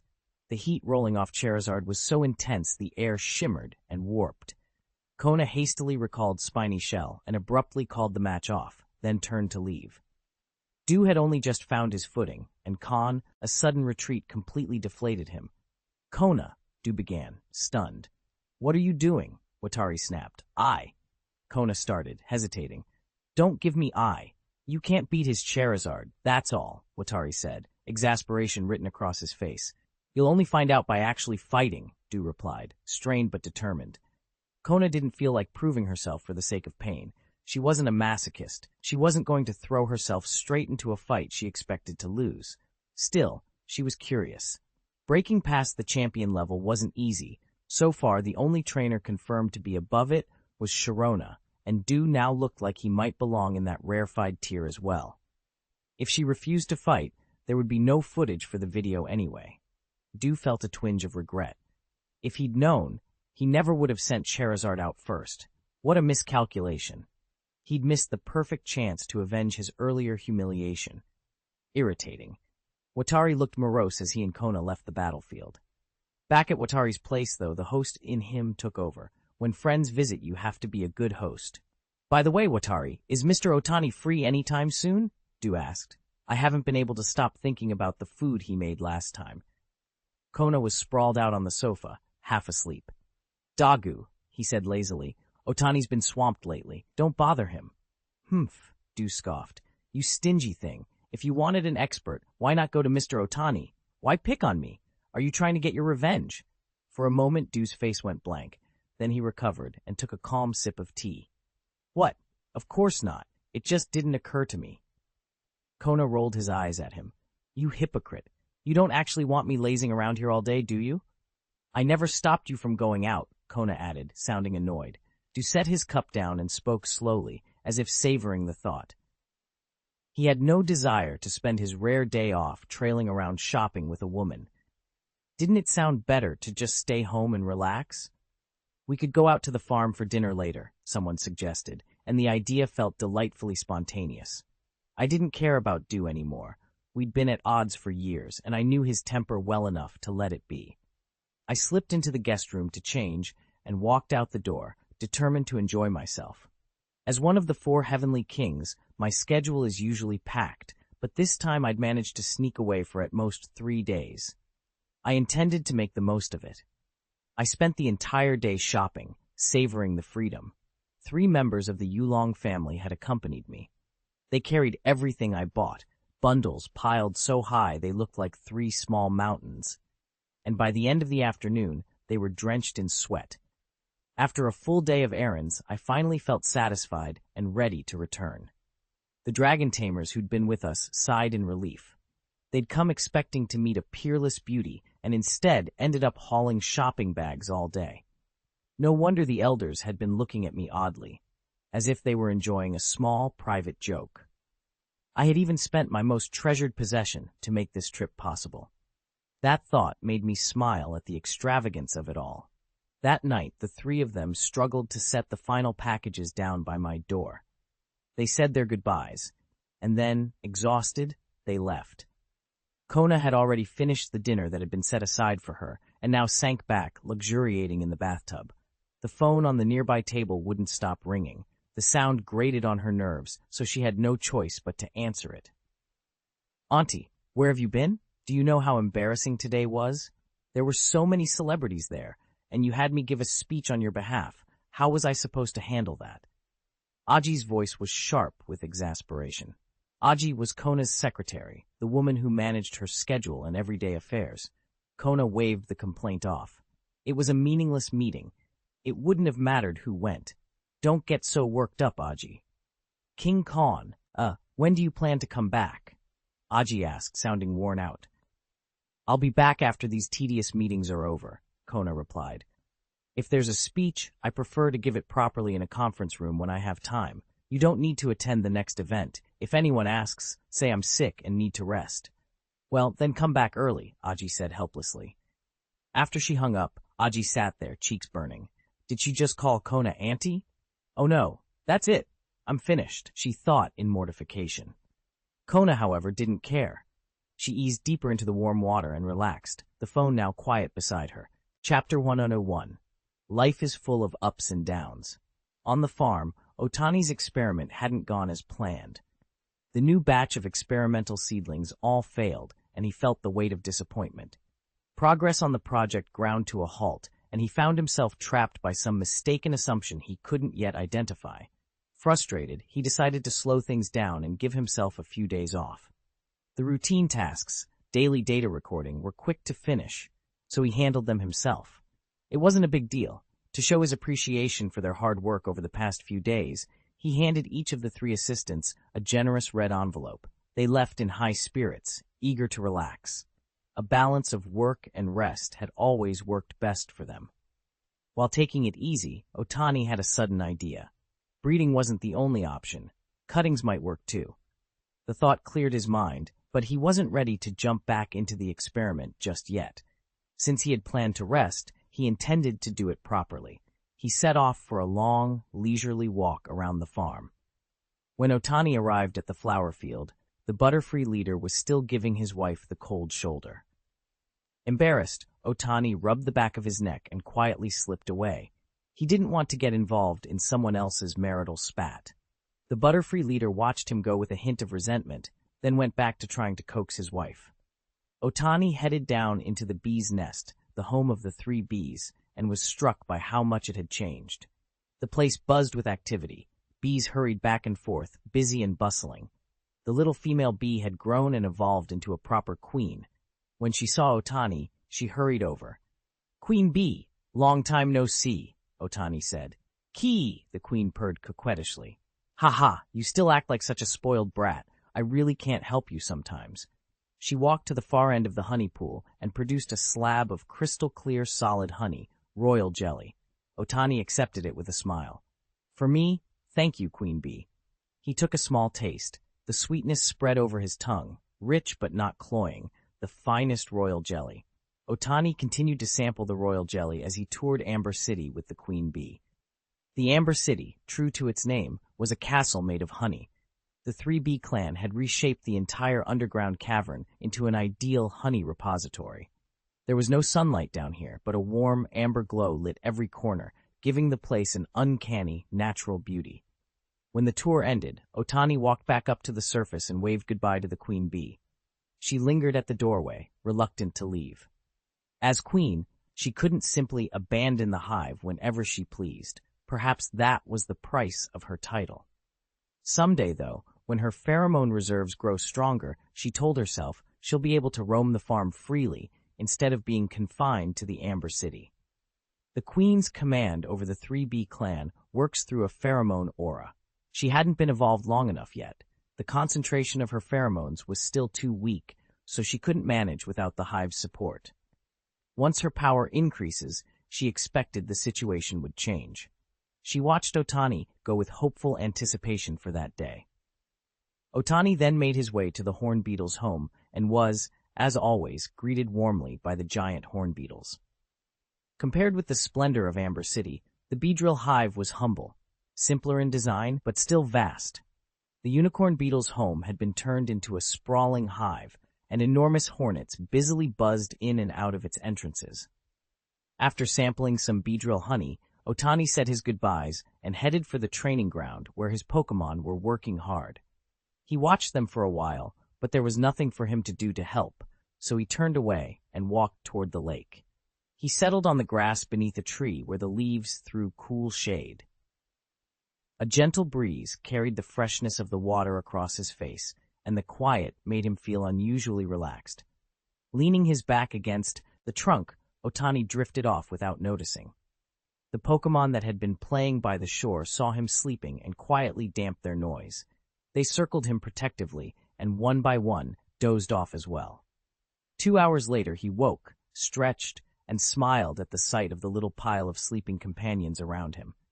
He rose carefully, crossed to the water's edge, and bent to splash his face. The ugly little fish suddenly leapt from the water.